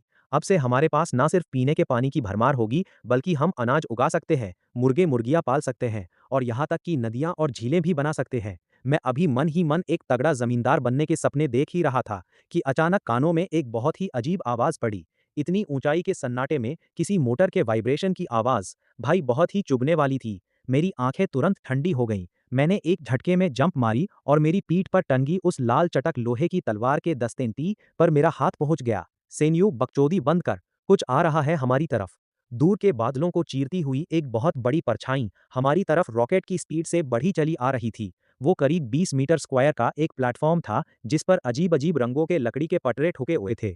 सबसे अजीब बात यह थी कि उस प्लेटफॉर्म के आगे वाले हिस्से पर प्लास्टिक का एक स्टीयरिंग व्हील लगाकर एक देसी जुगाड़ वाला कंट्रोल रूम बना रखा था। उस प्लेटफॉर्म पर दो तगड़े लौंडे खड़े थे जिनके चेहरे नीले पड़े हुए थे और शक्ले से ही वो पूरे डकैत लग रहे थे। देखकर ही पता चल रहा था कि साले शरीफ तो कतई नहीं है। उनका जो लीडर था वो एक पुराने लंबे बेंच पर बैठा हुआ दोनों हाथों से स्टीयरिंग व्हील को भींचे था। एक्साइटमेंट के मारे उसका नीला चेहरा और टेढ़ा हो गया। ओए बड़े भाई, देख वहां साला बना बनाया आइलैंड खड़ा है और अबे उस पर तो घास भी उगी हुई है। ये तो कतई गॉड लेवल माल है यार। ये बोलने वाला पीछे खड़ा एक सूखा सा लौंडा था। उसके हाथ में खून से सना हुआ लोहे का गेंती पीको था। होठों पर घटिया क्वालिटी की लिपस्टिक थप रखी थी और वो सेन्यू की पीठ को देखकर साला लार टपका रहा था। इन दोनों नमूनों में से बड़े का नाम था लियू निंग चैन और छोटे का नाम था लियू निंग जू। भाई अजूबा सुन लो, शुरुआती रूल्स के हिसाब से एक लड़का और एक लड़की का पेयर होना जरूरी था, पर ये दोनों सगे भाई एक साथ पेयर हो गए। वो इसलिए क्योंकि इस छोटे वाले लियू निंग जू ने 6 महीने पहले थाईलैंड जाकर पूरा जेंडर चेंज का ऑपरेशन करा लिया था और सिस्टम ने इसे साला लड़की मान लिया। अबे ओए छोटे, मुंह बंद रख। उस लड़की की फिगर देख, कसम से एकदम टॉप क्लास है। लौंडे को उठाकर पानी में फेंकते हैं ताकि मछलियां खाएं और बंदी को तेरी लुगाई बना देंगे। लियू निंगचैन ने एक्सीलेटर पर पूरा पैर दबा दिया। पता नहीं साला ये क्या मैकेनिज्म था, पर उनके प्लेटफॉर्म की स्पीड एकदम से बुलेट की तरह बढ़ गई। अलर्ट, एक दुश्मन टीम का सामना हुआ है। दुश्मन के पास बी ग्रेड का talent block driving cube driving है। उस पास आते हुए डाकू वाले जहाज को देखकर भाई मेरे अंदर का खून एकदम खौल उठा। ये साले इस ड्राइविंग टैलेंट का इस्तेमाल करके बादलों के इस समंदर में हर तरफ लूटपाट और कत्लेआम मचाते घूम रहे थे। जिस शातिर तरीके से वो आ रहे थे, साफ था कि ये पहले भी कईयों का गेम बजा चुके थे। फांग युआन, ये तो बिल्कुल पास आ गए यार। सेन यू डर के मारे मेरे पीछे दुबक गई। उसकी आवाज बुरी तरह कांप रही थी। डर मत, यही खड़ी रह। मैंने म्यान से वो लाल चटक लंबी तलवार बाहर खींच ली। उसकी धार से निकलने वाली बर्फीली चमक सीधे मेरी पुतलियों में रिफ्लेक्ट हो रही थी।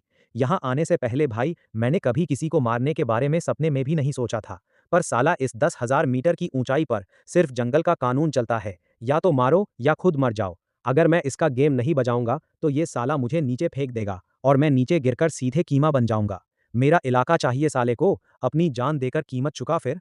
मैं अपने इस नखलिस्तान के बिल्कुल किनारे पर खड़ा हो गया और ठंडी नजरों से दूसरी तरफ खड़े लियू निंगचेन को घूरने लगा। एक जबरदस्त धमाके के साथ दोनों प्लेटफॉर्म आपस में भिड़ गए, जिससे साला लोहे के टकराने की ऐसी कानफाड़ू आवाज आई कि दांत खट्टे हो जाएं। ठीक उसी टक्कर के मोड़ पर सैन्यू का वो एस रैंक वाला टैलेंट अपने आप एक्टिवेट हो गया। छूते ही दुश्मन के जितने भी बिखरे हुए ब्लॉक्स थे वो जबरदस्ती रिकम्पोज एक साथ सेट हो गए और नेचुरल तरीके से हमारे इस ओसिस के किनारे से जुड़ गए। लियू निंगचेन ने साला पक्का कभी ऐसा कुछ नहीं देखा था। वो एक सेकंड के लिए वही सन्न रह गया, पर फिर उसने एक कातिलाना कम्मों वाली मुस्कान दिखाई। हा हा हा, साला भगवान भी हमारे साथ है। ये आइलैंड अब से मेरा है। वो अपनी ड्राइविंग सीट से कूदकर बाहर आया, हाथ में भारी भरकम लोहे की कुल्हाड़ी लहराई और सीधे मेरे सिर पर वार करने के लिए लपका। लौंडे, नर्क में जाकर पछताइयो। मैंने बिना पलक झपकाए अपनी लाल चटक लोहे की तलवार को एक अजीब एंगल से उठाया और हवा में लहरा दिया। उसकी वो गहरे लाल रंग की धार भाई साहब जैसे पनीर को काटती है, वैसे ही एक झटके में लियू निंगचैन का सीना चीरती हुई निकल गई। लियू निंगचैन के सिर के ऊपर एक बड़ा सा खून जैसा लाल नंबर चमका। साला, उसकी 14 पॉइंट की डिफेंस मेरी इस तलवार के आगे कतई मजाक लग रही थी। अबे ये किस लेवल का हथियार है बे? उसकी आंखें फटी की फटी रह गईं। वो अपने सीने से दनादन बहते खून को नीचे देखने लगा। उसका चेहरा एकदम ऐसा था जैसे उसे अपनी आंखों पर भरोसा ही ना हो रहा हो। पर भाई मैं उसे दोबारा वार करने का मौका देने के मूड में कतई नहीं था। मेरी तलवार की धार पूरी जान से सीधे उसके कंधे पर जा लगी। लियू निंगचैन दर्द के मारे बुरी तरह चीखा और कुल्हाड़ी उसी टाइम उसके हाथ से छूट गई। उसका बैलेंस बिगड़ा और वो पीछे की तरफ गिरा, सीधे प्लेटफॉर्म के किनारे से फिसलता हुआ 10,000 मीटर नीचे बादलों के समंदर में जा समाया। डिंग, दुश्मन प्लेयर लियू निंगचैन को ढेर करने पर आपको 5 एट्रीब्यूट पॉइंट्स मिलते हैं। जैसे ही सिस्टम का ये नोटिफिकेशन गूंजा, एक गर्माहट सी मेरी पूरी बॉडी में दौड़ गई। संकट टलने के बाद जो टेंशन थी वो फाइनली खत्म हुई, पर भाई मेरी पीठ अभी भी ठंडे पसीने से पूरी भीग चुकी थी। बड़े भाई, पीछे खड़े लियू निंगजू के मुंह से एक दिल दहला देने वाली और अजीब सी चीख निकली। उसके हाथ में जो पत्थर का गेंती था वो थर-थर काँप रहा था। उसने पहले मेरी खून टपकती तलवार को देखा और फिर अपने भाई को, जो अब वहाँ नहीं था। अचानक एक जोरदार आवाज़ के साथ वो सीधा घुटनों के बल ज़मीन पर गिर पड़ा। ओए सुंदर, मुंडे भले मानस, प्लीज़ मुझे मत मारो यार, मैं तुम्हारी सेवा करने के लिए तैयार हूँ। भले ही मैंने ये काम बीच में शुरू किया था, पर मैं बड़ी समझदार हूँ। वो साला सुबक-सुबक कर लगातार भीख माँगने लगा और साथ ही ज़िंदा बचने के लिए अपने रिसोर्सेज़ का लालच देने लगा। उसकी ये बाहर से शेर और अंदर से कतई चूहे वाली हरकत देखने में बहुत ही अजीब और वाहियात लग रही थी। सेनयू ने भी अपना मुंह बना लिया। वो मुंह फेर कर दूसरी तरफ देखने लगी और सीधे एक कोने में जाकर उसे उल्टी हो गई। मैं भाई एक सेकंड के लिए भी अपनी चौकसी कम नहीं करना चाहता था। वो साला अभी भी हाथ में हथियार पकड़े था और कभी भी पलटी मार सकता था। हथियार नीचे फेंक और मेरे प्लेटफॉर्म से इसी वक्त दफा हो जा, वरना मैं डिफेंस के लिए कुछ और कड़े स्टेप्स उठाऊंगा। पर साला कौन सोच सकता था कि ये लियू निंगजू अचानक जमीन से पत्थर का गेंती उठाएगा और मेरी तरफ ही झपट पड़ेगा। मैं फुर्ती से साइड हुआ, अपनी तलवार से एक करारा काउंटर अटैक किया और उसे पीछे धकेल दिया। उसका पैर फिसला और वो भी सीधे बादलों के समंदर में जा गिरा। डिंग, दुश्मन प्लेयर, लियू निंगजू को ढेर करने पर आपको 5 एट्रीब्यूट पॉइंट्स मिलते हैं। 2 जाने गईं और 10 एट्रीब्यूट पॉइंट्स सीधे मेरे हाथ में आ गए। मैंने बिना एक सेकंड गंवाए उन पूरे 10 पॉइंट्स को सीधे अपनी स्ट्रेंथ ताकत में जोड़ दिया। उसी टाइम मुझे फील हुआ कि मेरे अंदर की पावर एकदम बाढ़ की तरह फट रही है। मुझे अपने हाथ इतने सॉलिड लगे जैसे लोहे के बने हों। मैं मुड़ा और उन दोनों लुटेरों का छोड़ा हुआ सारा माल पानी देखने लगा। सबसे कीमती चीज़ तो भाई वो ड्राइविंग क्यूब था जो नीली लाइट से चमक रहा था। मैं पास गया और जैसे ज़मीन से मूली उखाड़ते हैं वैसे ही मैंने उस स्टीयरिंग व्हील वाले क्यूब को बाहर खींच लिया और उसे अपने इस ओसिस के आगे वाले हिस्से पर फिट कर दिया। अलर्ट! आपके प्लेटफॉर्म का ड्राइविंग फीचर एक्टिवेट हो चुका है। करंट पावर लो कम। 1 घंटे तक मर्जी के डायरेक्शन में नेविगेट करने के लिए 10 यूनिट लकड़ी की ज़रूरत पड़ेगी। मैं स्टीयरिंग व्हील के आगे खड़ा हो गया और अपने पैरों के नीचे इस 27 मीटर स्क्वायर के ओसिस को फील करने लगा। ये पूरा आइलैंड अब मेरे कंट्रोल में था। भाई इस पल के बाद से हम हवा के रुख के साथ बहने वाली कोई घास-फूस नहीं थे। हम इस पूरे बादलों के समंदर के मालिक बन चुके थे। फांग युआन सैन्यू दबे पांव मेरे पास आई और धीरे से मेरा कपड़ा खींचने लगी। उसकी आंखों में अब मेरे लिए एक अलग ही इज्जत थी और साथ ही एक अजीब सा भरोसा और डिपेंडेंसी, निर्भरता साफ दिख रही थी। मैंने खून से सने उस घास के छोटे से टुकड़े को देखा और फिर दूर फैले उस अनंत बादलों के समंदर को। मेरा इरादा एकदम पक्का हो चुका था। मैंने उन दोनों दुष्ट प्लेयर्स के छोड़े हुए बैग्स उठाए और उन्हें टटोलने लगा। मुझे एक बैग में से एक मुड़ा-तुड़ा सिगरेट का टोटा मिला। मैंने उसे सुलगा लिया। भले ही उसका धुआं बहुत कड़वा और इरिटेट करने वाला था, पर भाई इस 10,000 मीटर की ऊंचाई पर उसे पीने में एक अलग ही स्वैग और राजाओं वाली फीलिंग आ रही थी। हमारे इस नए घर को अब यहाँ से रवाना होना चाहिए था। उन दोनों अभागे नमूनों को, जो हमारा इलाका हड़पने आए थे, नरक की खाई में ढकेलने के बाद सेन्यू और मैं इस ओसिस के कोने पर टिककर जोर-जोर से हाँफ रहे थे। फान युआन, जरा देख भाई, हम तो कतई रईस हो गए यार। सेन्यू ने सिस्टम स्क्रीन की तरफ इशारा किया। एक्साइटमेंट के मारे उसका छोटा सा चेहरा एकदम लाल हो चुका था। इस बार उन लियू भाइयों का गेम बजाकर हमारे पास टोटल 22 रैंडम क्यूब्स, एक स्टीयरिंग व्हील वाला ड्राइविंग क्यूब, एक पत्थर का गेंती, ढेर सारा मिक्स खाना और एक रैंडम ब्लूप्रिंट इकट्ठा हो चुका था। मैंने बिना टाइम वेस्ट किए सीधे मर्ज जोड़ने पर क्लिक कर दिया। इस बार जो माल हाथ लगा था उसकी वैल्यू भाई बहुत ही तगड़ी थी। हमारा टैलेंट क्यूब एक बार फिर से एक्टिवेट हो गया। प्लेटफॉर्म मर्ज होते ही वहां चीड़ के 3 बड़े-बड़े पेड़ उग आए। हमारा प्लेटफॉर्म, जो पहले कतई नंगा सा दिखता था, अब असली आइलैंड जैसी फील दे रहा था। भाई मान गए सेन्यू का वो 3S या 4S लेवल का टैलेंट कतई बेकार नहीं था। अगर ऐसे ही ब्लॉक्स मिलते रहे तो वो बंदी साला 10,000 मीटर की ऊंचाई पर ही सीधा स्वर्ग खड़ा कर देगी। उन बड़े पेड़ों को देखकर मैंने मन ही मन सोचा, चलो पेड़ पौधे तो उगने लगे हैं, आगे अगर मिट्टी का जुगाड़ हो गया तो हम खेती बाड़ी भी शुरू कर देंगे। पर भाई अभी के लिए पानी की कतई किल्लत थी। उन थोड़े से वाटर कंटेनर से बस हम दोनों का ही पीने का काम चल पा रहा था, तो खेती वाला सीन अभी होल्ड पर डालना पड़ा।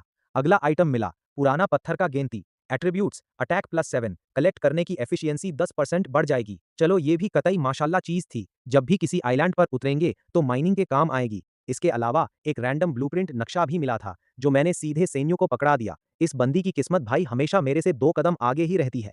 ओए क्या तगड़ा माल निकला इसमें से, मैंने पास जाकर पूछा। अरे ये तो सोफे का ब्लूप्रिंट है, सेन्यू चहकते हुए बोली। इसके लिए 10 लकड़ियां चाहिए। फांग युआन, इसे सीधे अपने कंट्रोल रूम कैबिना में ही सेट करते हैं, वरना साला जमीन पर बैठे बैठे चूतरों में दर्द हो जाता है। मैंने उसकी बात मान ली और सीधे एक चौकोर लकड़ी का ब्लॉक वहां से निकाला।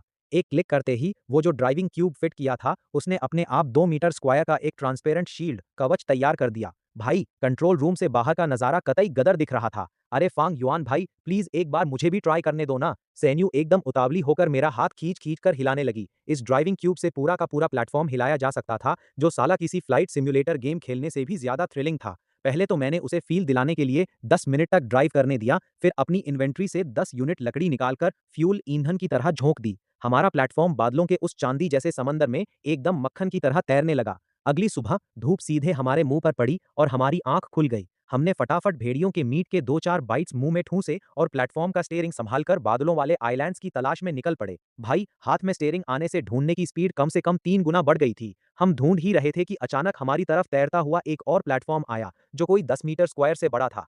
उस पर एक लौंडा और एक लड़की खड़े थे। लौंडे का नाम था जो जुनसॉन और लड़की का नाम था सुइन। वो जो जुनसॉन शक्ल से तो कतई सीधा साधा और शरीफ लौंडा लग रहा था। उसने हमसे ब्रेड के बदले चकमक पत्थर, पैडर नल और अलाव वगैरह का ब्लूप्रिंट एक्सचेंज कर लिया। पर साले की नीयत खराब थी। उसकी नज़र मेरे ड्राइविंग क्यूब पर थी और उसने पीठ पीछे एक कुल्हाड़ी छुपा रखी थी। साला धोखे से हमला करने की फिराक में था। मैंने कोई बकचोदी नहीं काटी। एक जबरदस्त जंप मारकर मैं सीधे उसके प्लेटफॉर्म पर पहुंचा और अपनी लोहे की तलवार हवा में लहरा दी। एक खटाक की आवाज हुई और वो जो जुनसोन जब तक कुछ समझ पाता, मेरी तलवार का एक और करारा वार उसके पार हो चुका था। वो ऑन द स्पॉट ढेर हो गया। वो लड़की स्विन डर के मारे कांपते हुए घुटनों के बल रेंगती हुई सीधे अपने केबिन के अंदर जाकर छुप गई। मैं हाथ में तलवार पकड़े सोच रहा था कि साला किस्सा यहीं जड़ से खत्म कर दूं या छोड़ दूं। तभी पीछे से सेन्यू ने आकर मेरा कपड़ा खींचा। उसकी आंखों में कतई खौफ और घबराहट साफ दिख रही थी। फांग युआन, हम ब्लॉक्स को आपस में कनेक्ट तो कर रहे हैं। सेन्यू की आवाज उस लकड़ी के केबिन की तरफ इशारा करते हुए थोड़ी कांप रही थी, पर मुझे डर है कि वो औरत बाद में हमसे बदला लेने की फिराक में ना रहे,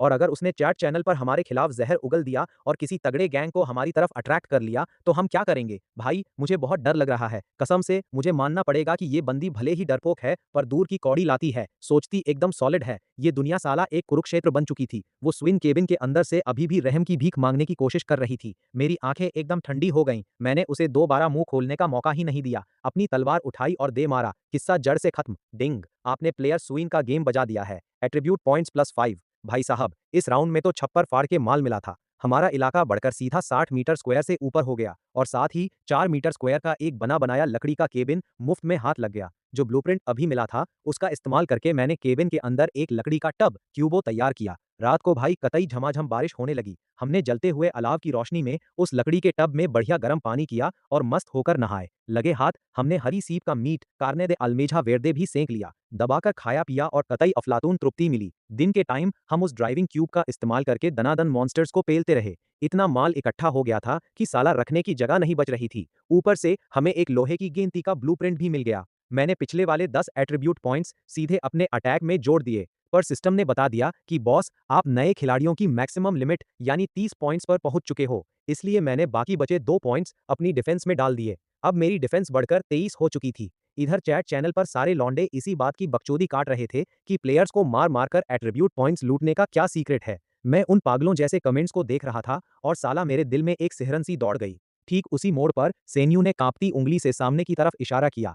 फांग युआन, जरा उस काले बादल को देख यार, वो तो कोई बहुत ही बड़ा फ्लोटिंग आइलैंड है। डिंग, एक बहुत बड़े रिसोर्स आइलैंड की खोज हुई है। वास्ट फ्लोटिंग आइलैंड, इसला फ्लोटांते वास्ता। आइलैंड का एरिया 12,800 मीटर स्क्वायर। रुकने का टाइम पूरे 12 घंटे। एक बहुत बड़ा काला बादल सूरज की रोशनी को पूरी तरह छुपाए खड़ा था। मैंने अपनी लोहे की तलवार कसी और आइलैंड पर उतरने के लिए तैयार हो गया। सेन्यू, कतई मेरे पीछे पीछे रहियो, दूर मत होना। मेरे कंट्रोल में हमारा प्लेटफॉर्म तेजी से आगे बढ़ा और उस विशाल आइलैंड के बीच पर जाकर लग गया। जैसे ही मैंने उस जमीन पर पहला कदम रखा, भाई साहब, एक सड़ी हुई बदबूदार हवा का झोंका मेरे मुंह पर लगा। काले धब्बों वाले दर्जनों शिकारी कुत्ते, जिनकी आंखें हरी हरी चमक रही थीं, हमें ही घूर रहे थे। सेन्यू तुरंत मेरी पीठ से सट गई। मैं हल्के से गुर्राया और मेरे हाथ की लंबी तलवार हवा में ऐसे लहराई कि साला हवा आने की जगह भी ना बचे। सेन्यू भले ही पूरी घबराई हुई थी, पर उसने भी अपनी लोहे की तलवार कसकर पकड़ रखी थी और वो सीधे उन शिकारी कुत्तों के कमजोर पॉइंट्स पर वार कर रही थी। एक कुत्ते ने झपट्टा मारकर उसकी आस्तीन फाड़ दी, पर उसने बिना पैनिक किए तुरंत हीलिंग ग्लव का इस्तेमाल किया और अपनी चोट गायब कर ली। हम लड़ते लड़ते पीछे हट रहे थे और हमने नोटिस किया कि उन शिकारी कुत्तों को किनारे के पास पड़ी कुछ खास चट्टानों से कतई खौफ था। जैसे ही हम उन चट्टानों के पीछे पहुंचे, साले कुत्ते पास आने की हिम्मत ही नहीं कर पाए। मैंने उन चट्टानों की साइड से चक्कर काटा तो मुझे रेत में आधा धंसा हुआ एक ब्रॉन्ज चेस्ट कांस्य संदूक मिल गया। डिंग, ब्रॉन्ज चेस्ट खोला गया। मिला भट्टी, होर्नो का ब्लूप्रिंट, अलग अलग तरह के 100 बीज और एक ब्रॉन्ज आर्मर कवच का सेट। Attribute defence +18। मैंने बिना एक सेकंड गंवाए वो आर्मर सीधे सेन्यू को पहना दिया और उसकी डिफेंस साली रॉकेट की तरह बढ़कर सीधा 24 हो गई। अब आर्मर का तगड़ा सपोर्ट था तो हमने पलट कर तगड़ा धावा बोला और बाकी बचे सारे शिकारी कुत्तों को साफ कर दिया। ऊपर से हमें 7 एट्रीब्यूट पॉइंट्स भी मुफ्त के मिल गए। मैंने वो सारे पॉइंट्स अपनी डिफेंस में जोड़ दिए, जिससे मेरी डिफेंस बढ़कर सीधा 21 पॉइंट्स हो गई। इसके बाद हम जंगल के और अंदर गहरे चले गए। वहां सेन्यू ने कतई अपना धाकड़ और डोमिनेटिंग रूप दिखाया भाई। उसने फूंक फूंक कर कदम रखते हुए कतई सटीकता से सारे ट्रैप्स जाल को चकमा दिया और मुझे सीधे एक ऐसी जगह ले गई जहां ओपन में ही खदान का ओर दिख रहा था। मैंने लोहे की गेंती उठाई और भाई साहब बिना रुके दनादन माइनिंग शुरू कर दी। मैंने सैकड़ों की तादाद में लोहा, क्वार्ट्ज और ग्रेफाइट खोदकर इकट्ठा कर लिया। उस खदान के बिल्कुल एंड में गलती से मेरा पैर पत्थरों के एक ढेर पर लगा और वो बिखर गए। पत्थरों के नीचे मुझे काले लोहे का एक बॉक्स मिला। उसके अंदर सिर्फ एक चमकती हुई गेंद यानी फ्लोटिंग आइलैंड का टुकड़ा ही नहीं था, बल्कि साला एक पीला सा पुराना नोटपैड भी था। मैंने जैसे ही उसका पहला पेज खोला, वो आड़े तिरछे खून के धब्बों से भरा पड़ा था। उस पर लिखा था, जब तुम धोखे से या जानबूझकर 10वें प्लेयर का गेम बजाओगे तो तुम्हारा दिमाग वो सिस्टम पूरी तरह निगल जाएगा। तुम कभी भी वापस अपने असली इंसानी रूप में नहीं आ पाओगे। अपने दिल के अंदर छिपे लालच और दरिंदगी से बचकर रहना। ये पढ़ते ही भाई मेरा दिल एकदम जोर से धक कर गया। मैं अभी और कुछ पढ़ पाता, इससे पहले ही पूरा आइलैंड पागलों की तरह हिलने लगा। उल्टी गिनती में अब सिर्फ 3 मिनट बचे थे। मैंने झट से सेन्यू का हाथ पकड़ा और भाई, आइलैंड के धुंध बनकर बिखरने से ठीक 1 सेकंड पहले हमने एक जबरदस्त जंप मारी और वापस अपने प्लेटफॉर्म पर आ गए।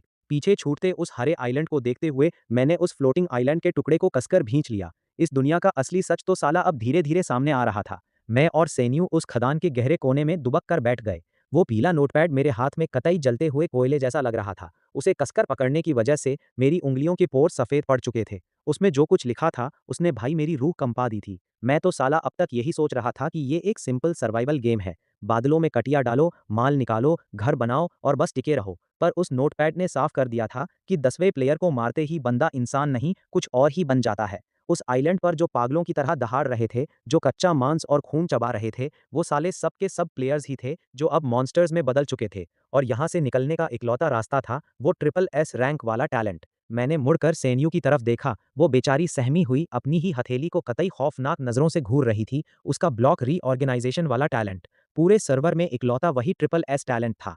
फांग युआन, जो इसमें लिखा है क्या वो सच है यार? सेन्यू की आवाज़ साफ कौंप रही थी। उसने डर के मारे अपने शरीर को मेरे साथ सटा लिया। उसकी हथेली ठंडे पसीने से भीग चुकी थी। मैंने एक लंबी सांस ली और पलटकर उसका वो ठंडा छोटा सा हाथ थाम लिया। मेरी आंखों में एक कड़क चमक थी। ये सच हो या झूठ, हमें इसे सच मानकर ही चलना पड़ेगा। 10,000 मीटर की इस ऊंचाई पर जिंदा बचने के लिए तेरा ये टैलेंट ही हमारा आखिरी इक्का है। मैंने वो नोटपैड वापस बैग में डाला और उस लोहे के बॉक्स के एक सीक्रेट खाने से एक और काली गेंद निकाली जिसमें से हल्की सी चमक निकल रही थी। डिंग! आपको फ्लोटिंग आइलैंड का दूसरा टुकड़ा मिला है। इस दुनिया के कोर परमिशंस को अनलॉक करने के लिए ऐसे 3 टुकड़े इकट्ठा करने होंगे। करंट प्रोग्रेस 2-2 से। भाई मामला साफ था। ये चीज ही इस दुनिया के सच का ताला खोलने की चाबी थी। ठीक उसी टाइम जो आवाजें खदान के बाहर पहले बहुत हल्की आ रही थी, वो अचानक बिल्कुल साफ हो गईं और साथ ही कुछ बदमाशों की टॉन्ट मारने की आवाजें आईं। ओए टिंगे, वो जो जंगली अभी चीखा था, वो इसी तरफ से आया था ना? ज़ैन लियू, तुम दोनों उस तरफ से रास्ता रोको, साला कोई भी बचकर निकलने ना पाए। देख जमीन पर खून पड़ा है। हैं, इतनी क्या जल्दी है भाई? अभी अभी सिस्टम ने पूरे सर्वर पर अनाउंस किया है कि वो ट्रिपल एस टैलेंट वाली बंदी इसी आइलैंड पर है। मैंने सेन्यू को उंगली से चुप रहने का इशारा किया और उसे खींचकर खदान के सबसे काले अंधेरे वाले कोने में छुपा दिया। उनके कदमों की आवाज पास आती जा रही थी। उनकी टॉर्च की रोशनी गुफा के अंधेरे में इधर उधर घूम रही थी, जिससे मेरी आंखों पर चौंध लग रही थी। वो टोटल 4 बंदे थे। सबसे आगे एक भारी भरकम कातिलाना शक्ल वाला लौंडा था, जिसके हाथ में काले रंग का रिवॉल्वर था। भाई, इस भुखमरी वाली जगह पर जहां खाने के लाले पड़े हों, वहां बंदूक होने का मतलब था कि वो साला कतई अजेय था। बाकी के 3 लौंडों के हाथ में लोहे के बड़े बड़े चाकू थे। साफ था कि ये घरों को लूटने वाले प्रोफेशनल डकैत थे। ओए टिंगे, यहाँ तो एक गड्ढा है और जंगली की लाश पड़ी है। वो भारी भरकम लौंडा, जिसका नाम टिंगे था, रुका। उसने पूरे लालच के साथ जगह को स्कैन किया और आखिर में उसकी नज़र उसी कोने पर टिक गई जहां हम छुपे बैठे थे। अबे ओए बेबी, छुप मत अब, तेरी खुशबू मेरे तक आ रही है। टिंगे ने एक कमीनी मुस्कान दी और सीधे ट्रिगर दबा दिया। पम! गोली हमारे पास के एक पत्थर के खंभे पर लगी और चिंगारियां छिटक गईं। भैंस की टांग, इस साले में तो कतई मोरल एथिक्स नाम की चीज ही नहीं थी। मुझे समझ आ गया कि अब छुपने का कोई फायदा नहीं है। मैंने सैन्यू को इशारा किया, वो एक झटके में समझ गई और उसने अपनी आर्मर तलवार पर पकड़ मजबूत कर ली। उसने पहले से ही अपने हीलिंग ग्लव को चार्ज करना शुरू कर दिया था। तुम्हारी ऐसी की तैसी, सालों माँ के दूध की याद दिला दूंगा। मैं पूरी जान से चिल्लाया और एक तेंदुए की फुर्ती से अंधेरे से बाहर लपका। मेरे हाथ की तलवार से एक ठंडी लाल चमक निकली और वो सीधे टिंगे की गर्दन की तरफ बढ़ी। मेरा बेसिक अटैक पहले ही 30 पॉइंट्स छू चुका था और ऊपर से तलवार का +25 का बोनस। अगर ये वॉर साला सीधा बैठ जाता तो उसे भगवान भी नहीं बचा पाता। पर टिंगे साला बहुत ही शातिर निकला। उसने पलक झपकते ही एक कदम पीछे लिया और अपने पास खड़े एक साथी को घसीटकर अपने आगे ढाल बना दिया। खचाक! मेरी तलवार जैसे पनीर को काटती है वैसे ही सीधे उस डकैत के सीने के पार हो गई। मर्डर एरर, मर्डर एरर, डिंग। आपने प्लेयर वानों को ढेर कर दिया है, आपको +5 एट्रीब्यूट पॉइंट्स मिलते हैं। सिस्टम की वो ठंडी आवाज़ गूंजी, पर मेरे पास इन सब बकवास के लिए टाइम नहीं था। टिंगे ने उसी कटी हुई सेकंड का फायदा उठाया। उसने कतई पागलों जैसी आंखों के साथ दोबारा बंदूक की नली मेरी तरफ तान दी। लौंडे, दम तो है तुझमें, पर तू चाहे जितना भी तेज भाग ले, क्या साला गोली से भी तेज भाग पाएगा? टिंगे क्रूरता से हंसा, उसकी उंगली ट्रिगर पर दबने ही वाली थी। नहीं, सैन्यू जोर से चीखी और भाई उसी पल उसने कुछ ऐसा किया जिससे कतई मेरी रूह ही कौंप गई। वो मेरे पीछे छुपी हुई थी, पर अचानक वो अपनी बाहें फैलाकर सुपरमैन की तरह आगे कूदी और कतई चट्टान बनकर मेरे आगे आकर खड़ी हो गई। बैंग!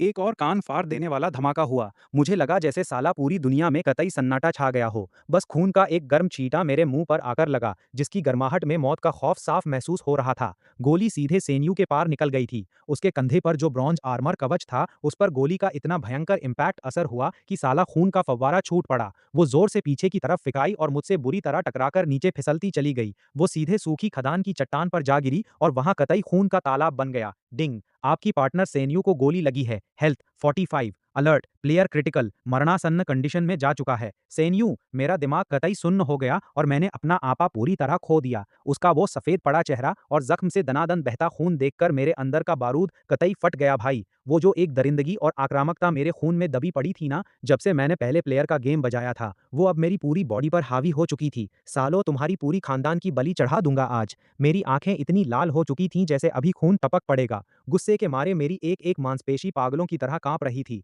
उस टाइम मुझे किसी चीज़ की परवाह नहीं थी। भाड़ में जाए मुनाफा और भैंस की टांग में जाए इसका अंजाम। मेरा वो शैतान जैसा रूप देखकर साला टिंगे भी कतई थर-थर काँपने लगा। उसके हाथ हिले, वो दूसरी गोली दागने ही वाला था, पर मैं उससे पहले ही उसके बिल्कुल सामने पहुंच चुका था, एक ऐसी स्पीड से जो साला मुझे खुद अविश्वसनीय लग रही थी। मर साले! मेरे हाथ की आर्मर तलवार ने हवा में एक पूरा चक्कर काटा। वो वार मैंने अपनी पूरी जान लगाकर किया था, सीधा उसका खेल खत्म करने के लिए। खचाक! खून का एक तगड़ा फव्वारा ऊपर को उठा। टिंगे की वो कलाई, जिससे उसने रिवॉल्वर पकड़ रखी थी, जोर से कतई जड़ से अलग हो गई। टिंगे के मुंह से एक दिल दहला देने वाली चीख निकली। कटी हुई हाथ और बंदूक दोनों एक साथ जमीन पर गिरे। खून साला गीजर की तरह उबल-उबल कर बाहर आ रहा था। बाकी बचे 2 डकैत कतई खौफ के मारे दुम दबाकर पीछे मुड़े और भागने लगे। अबे सालो, तुम्हें क्या लग रहा है कि तुम मेरे हाथ से बचकर निकल जाओगे? मैंने एक झटके में अपनी आर्मर तलवार हवा में फेंक कर मारी। वो कतई बुमेरांग की तरह घूमती हुई गई और एक लौंडे की पीठ को चीरती हुई पार हो गई। इसके तुरंत बाद मैं आगे लपका। जमीन से वो बंदूक उठाई और कतई दनादन 3 गोलियां आखिरी वाले की खोपड़ी के पीछे दाग दी। पम पम पम! उस लौंडे का सिर कतई सड़े हुए तरबूज की तरह फट गया। वो बिना एक आह भरे सीधे पास के गड्ढे में जा गिरा। डिंग! आपने प्लेयर टिंगे को ढेर कर दिया है। आपको +5 एट्रीब्यूट पॉइंट्स मिलते हैं। बाकी डकैतों का भी गेम बज चुका था। सेन्यू! ओए सेन्यू! आंखें मत बंद कर यार, मुझसे बात कर। उसका चेहरा कतई कागज की तरह सफेद पड़ चुका था। आंखें पथरा रही थी और होंठ धीरे-धीरे हिल रहे थे, पर मुंह से बस एक हल्की सी फुसफुसाहट निकल रही थी। तभी अचानक मुझे हीलिंग ग्लव, उपचार दस्ताने की याद आई। मैंने कांपते हाथों से उसे पहना और पागलों की तरह उसके जख्म पर दबा दिया। हरी लाइट बार-बार चमकने लगी। मेरी मेंटल एनर्जी कतई पाताल में जा रही थी, पर भाई मेरी हिम्मत नहीं हुई कि मैं 1 सेकंड के लिए भी रुक जाऊं। जिंदा रह, साले भगवान की कसम, तुझे जिंदा रहना पड़ेगा। आखिरकार सिस्टम ने इंडिकेट किया कि उसकी हेल्थ बार धीरे-धीरे वापस सेफ जोन में आ रही है और जख्म भरने लगे हैं। उसका चेहरा, जो पहले कतई मुर्दे जैसा ग्रे हो चुका था, उसमें फाइनली थोड़ी रौनक लौटी। ये देखते ही मैं कतई निढाल होकर जमीन पर गिर पड़ा। छाती धौंकनी की तरह चल रही थी। सेन्यू ने धीरे-धीरे अपनी आंखें खोली। जमीन पर बिखरी लाशों को और मुझे खून से लथपथ देखकर उसने अपने होठों पर एक हल्की सी मुस्कान लाने की कोशिश की और कतई कमजोर आवाज में बोली, फांग युआन, तू इस टाइम कितना डरावना लग रहा है ना। मैंने कुछ नहीं कहा। साला आंख से आंसू दनादन बह निकले। मैंने उसे एक झटके में खींचकर अपनी छाती से भींच लिया, कतई इतनी जोर से जैसे उसे अपनी हड्डियों में ही समा लूंगा। तुझे पता भी है कि हम मौत के कितने करीब थे? कतई अक्ल से पैदल है क्या तू? गोली के आगे क्यों कूद गई? मैंने रोते हुए कौपती आवाज में उससे पूछा। सेहीरे अपना सिर मेरे कंधे के पास छुपा लिया और उसके छोटे-छोटे हाथ मेरे कपड़ों को कसकर पकड़ने लगे। उसकी आवाज धीमी थी, पर उसमें कतई कड़कपन था। क्योंकि तू मेरा पार्टनर है। अगर तू ही मर जाता तो मैं अकेली इस 1 मीटर स्क्वायर के स्पेस में खाक जिंदा रह पाती। मैंने उस ठंडे अंधेरे में उसे और कसकर पकड़ लिया। उस खून से सनी गहरी खदान के अंदर हम 2 दिलों की धड़कनें कतई एक ही रिदम में धड़क रही थी। आसपास कतई सन्नाटा था। खून की वो गाढ़ी बदबू अभी भी नाक में चढ़ रही थी। पर भाई मुझे इतना पता था कि जब तक ये बंदी मेरे साथ है, इस 10,000 मीटर की ऊंचाई पर भी हम साला अपना रास्ता खुद बना लेंगे। अगर वो आर्मर गोली को नहीं रोकता ना, तो मैं तुझे मरते हुए नहीं देख सकती। सेन्यू ने बीच में ही मेरी बात काट दी। उसने अपने सही वाले हाथ से मेरा मुंह कतई जोर से बंद कर दिया। उसने अपना चेहरा मेरी छाती में छुपा लिया। उसकी आवाज़ कतई दबी हुई थी, फांग युआन, मैं तेरे बिना नहीं रह सकती। मेरे दिल पर जैसे साला किसी ने जोर से हथौड़ा मारा हो। दिल कतई पानी-पानी हो गया। कहाँ हम स्कूल के दिनों में एक दूसरे को फूटी आँख नहीं सुहाते थे और कहाँ इस 1 मीटर स्क्वायर के क्यूब ने हमें एक दूसरे का सहारा बना दिया। जहाँ हम एक दूसरे को धक्का देते-देते खाई में गिरते बचे थे और फिर पीठ से पीठ सटाकर लड़ते रहे। उस नीले सांप का सामना किया और इस 10,000 मीटर ऊंचे अपोकैलिप्स प्रलय में लोगों को मार-मार कर उनका माल लूटते रहे। मुझे साला खुद नहीं पता चला कि कब ये बदतमीज, लड़ाकू और गुस्सैल लड़की इस मनहूस जगह पर मेरी जिंदगी की इकलौती उम्मीद बन चुकी थी। मैंने अपना सिर झुकाया और उसके माथे पर धीरे से चूम लिया। मुंह में खून के लोहे जैसा स्वाद अभी भी आ रहा था। पगली कही की, आइंदा कभी गोली के आगे मत आइयो। तेरे भाई की जान कतई लोहे की है, इतनी आसानी से नहीं मरता मैं। वो मेरी बाहों में दबी हुई कमजोर हाथों से मेरे कपड़े खींचने लगी। भाई साहब, उसके गाल कतई शर्म के मारे टमाटर की तरह लाल हो रहे थे। मुझे साला समझ नहीं आ रहा था कि वो खून बहने की वजह से ऐसा कर रही थी या बंदी कतई शर्मा रही थी। खैर, मेरे पास इन भावुक सीन्स के लिए कतई टाइम नहीं था। मुझे फटाफट उन चारों का गिरा हुआ माल पानी समेटना था। उस भारी भरकम रिवॉल्वर के अलावा वहां 20 से ज्यादा रैंडम क्यूब्स और ढेर सारे मिनरल्स के ब्लूप्रिंट्स पड़े थे। भाई साहब, कतई ऐसा लगा जैसे युद्ध के मैदान में कोई खजाना हाथ लग गया हो। और सबसे बड़ी बात, एट्रीब्यूट पॉइंट्स भी क्रेडिट हो चुके थे। डिंग! आपने 4 दुश्मन प्लेयर्स का गेम बजा दिया है। आपको 20 एट्रीब्यूट पॉइंट्स मिलते हैं। मैंने अपना पैनल चेक किया। मेरा अटैक तो पहले ही न्यूकमर्स की मैक्सिमम लिमिट यानी 30 पॉइंट्स छू चुका था, तो मैंने बाकी बचे 20 पॉइंट्स में से 15 पॉइंट्स डिफेंस में ठोंक दिए और 5 पॉइंट्स स्पीड में डाल दिए। प्रोफाइल नाम Fang Yuan, attack 30, defence 38, speed 21, total kills, मारे गए प्लेयर्स की संख्या 10 में से 8 साला। उस 10 में से 8 वाले आंकड़े को देखकर मेरी आंख के पलक कतई जोर से फड़के। सिर्फ 2 और मैं भी वो खूंखार मॉन्स्टर बन जाऊंगा। इस रिवॉर्ड के पीछे साला कतई जहर छुपा रखा था। ठीक उसी टाइम वो पूरा का पूरा विशाल आइलैंड पागलों की तरह डोलने लगा। हमारे आसपास की नीली धुंध ऐसे उबलने लगी जैसे किसी ने उसे मथ दिया हो। वो कतई गोल गोल घूमने लगी। डिंग अलर्ट! आपकी प्लेयर टीम ने एयर आइलैंड का तीसरा टुकड़ा हासिल कर लिया है। आइलैंड पर बचे बाकी 3 टुकड़े या तो किसी दूसरी टीम ने उड़ा लिए हैं या वो अभी तक सामने ही नहीं आए हैं। डिंग अलर्ट! आदिवासियों की इलीट टुकड़ी अलर्ट हो चुकी है। उन्हें प्लेयर्स के अंदर से कतई खूंखार, कातिलाना बू आ रही है। उनके चीफ ने आपको टारगेट लॉक कर लिया है। पहुंचने का टाइम पूरे 3 मिनट। ये सुनते ही भाई मेरे और सेनियो के तो कतई तोते उड़ गए। एलीट आदिवासी, साला एक नॉर्मल वाले को मारने में हमारी नानी याद आ गई थी। अगर इस पूरी पलटन ने हमें घेर लिया तो हमारी इस आर्मर तलवार और रिवॉल्वर के बावजूद वो साले पागल हमारे चीथड़े उड़ा देंगे। चल भाई, यहाँ से कट लेते हैं। इसी वक्त प्लेटफॉर्म पर वापस भागो। मैंने बिना 1 सेकंड गंवाए फैसला लिया। मैंने सेनियो को कतई गोद में उठाया, प्रिंसेस कैरी किया, अपनी तलवार को पीठ पर टांका और खदान के एग्जिट की तरफ सरपट दौड़ लगा दी। पर भाई, जैसे ही हम गुफा से बाहर निकले, सामने का नजारा देखकर हमारी हवा कतई टाइट हो गई। उस सुनसान खदान के खंडहरों पर अब बंदों की कतई खचाखच भीड़ खड़ी थी। वो आदिवासी साले 2-2 मीटर से ऊंचे थे, जिनकी मसल्स कतई फटने को हो रही थीं और उनकी खाल पर काले रंग की आग जैसे टैटू बने हुए थे। कईयों ने हाथ में परात के साइज की पत्थर की कुल्हाड़ियां थाम रखी थीं, तो कुछ साले खून की प्यासी नजरों के साथ हड्डियों वाले भाले लहरा रहे थे। उन सबको लीड करने वाला चीफ एक भयंकर काले तेंदुए की पीठ पर सवार था और उसके हाथ में ब्रॉन्ज की कुल्हाड़ी थी। उसने वो कुल्हाड़ी हवा में लहराई और साला बिजली की कड़क जैसी आवाज के साथ सीधे मेरी तरफ झपटा।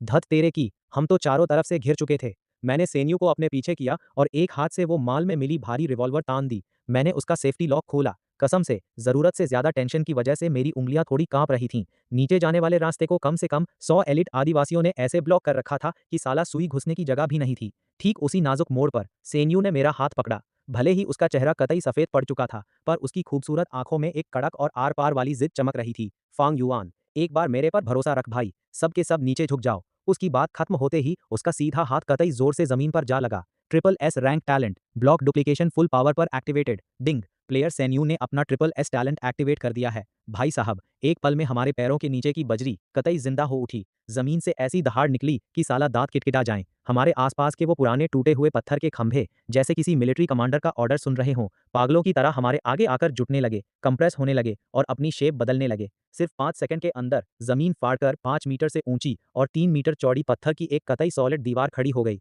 उसने एक स्टील की डिफेंस लाइन की तरह सामने से आ रहे आदिवासियों के रेले को एक झटके में रोक दिया। पम! चीफ की वो ब्रॉन्ज कुल्हाड़ी दीवार पर इतनी जोर से लगी कि चिंगारियां छिटक गईं, पर साला दीवार पर बस एक सफेद निशान ही पड़ा। मैं तो कतई हक्का बक्का रह गया। मैंने अपनी बाहों में दबी उस नाजुक सी लड़की को नीचे देखा। अबे तेरा टैलेंट ऐसे भी काम कर सकता है क्या? सेन्यू ने कतई टॉन्ट मारते हुए प्राउड वाली मुस्कान दी, भले ही उसके होंठों के कोने पर अभी भी खून लगा हुआ था। अरे, तुम्हारा भाई कतई ऑलराउंडर है। मैंने पहले ही रिसर्च कर ली थी कि इस आइलैंड के पत्थर भी ब्लॉक से ही बने हैं। जब तक मेरे पास मेंटल एनर्जी है, मैं इनसे जो मर्जी चाहे वो बनवा सकती हूँ। भाई कतई गदर, वापस चलकर तुझे तगड़ी पार्टी दूंगा। मैं जोर से हंसा। उस दीवार की वजह से आदिवासियों की नजरों से हम छुप चुके थे, तो मैंने सैन्यू को लपेटा और पीछे की तरफ दौड़ लगा दी। उसने दीवार बनाते हुए जानबूझकर पीछे की साइड एक रैंप ढलान छोड़ दिया था। मैं उस रैंप से कतई राजधानी एक्सप्रेस की स्पीड से फिसला और सीधे बीच पर खड़े अपने प्लेटफॉर्म की तरफ भागा। हमारे पीछे उस पत्थर की दीवार पर दर्जनों इलीट आदिवासी पागलों की तरह वार कर रहे थे और उसमें दरारें आने लगी थीं। मैंने अपनी पूरी जान झोंक दी, फेफड़े कतई आग की तरह सुलग रहे थे।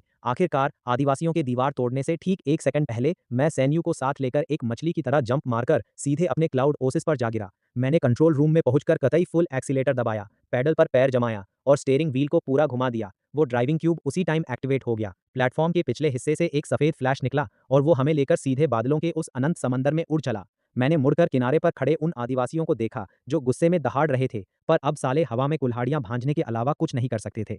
मैं और सेन्यू दोनों कतई निढाल होकर कंट्रोल रूम के सोफे पर ढह गए। दोनों ठंडे पसीने में कतई तरबतर थे। डिंग, प्लेयर्स की टीम कामयाबी के साथ बचकर वापस फ्लोटिंग आइलैंड पर आ चुकी है। ये मिशन यहीं खत्म होता है। डिंग, कोर मटेरियल हासिल हुआ। फ्लोटिंग आइलैंड का एक टुकड़ा। इसे इन्वेंट्री में सेव कर दिया गया है। हमने एक दूसरे की तरफ देखा। दोनों कतई धूल मिट्टी से सने और हुलिया बिगड़ा हुआ था।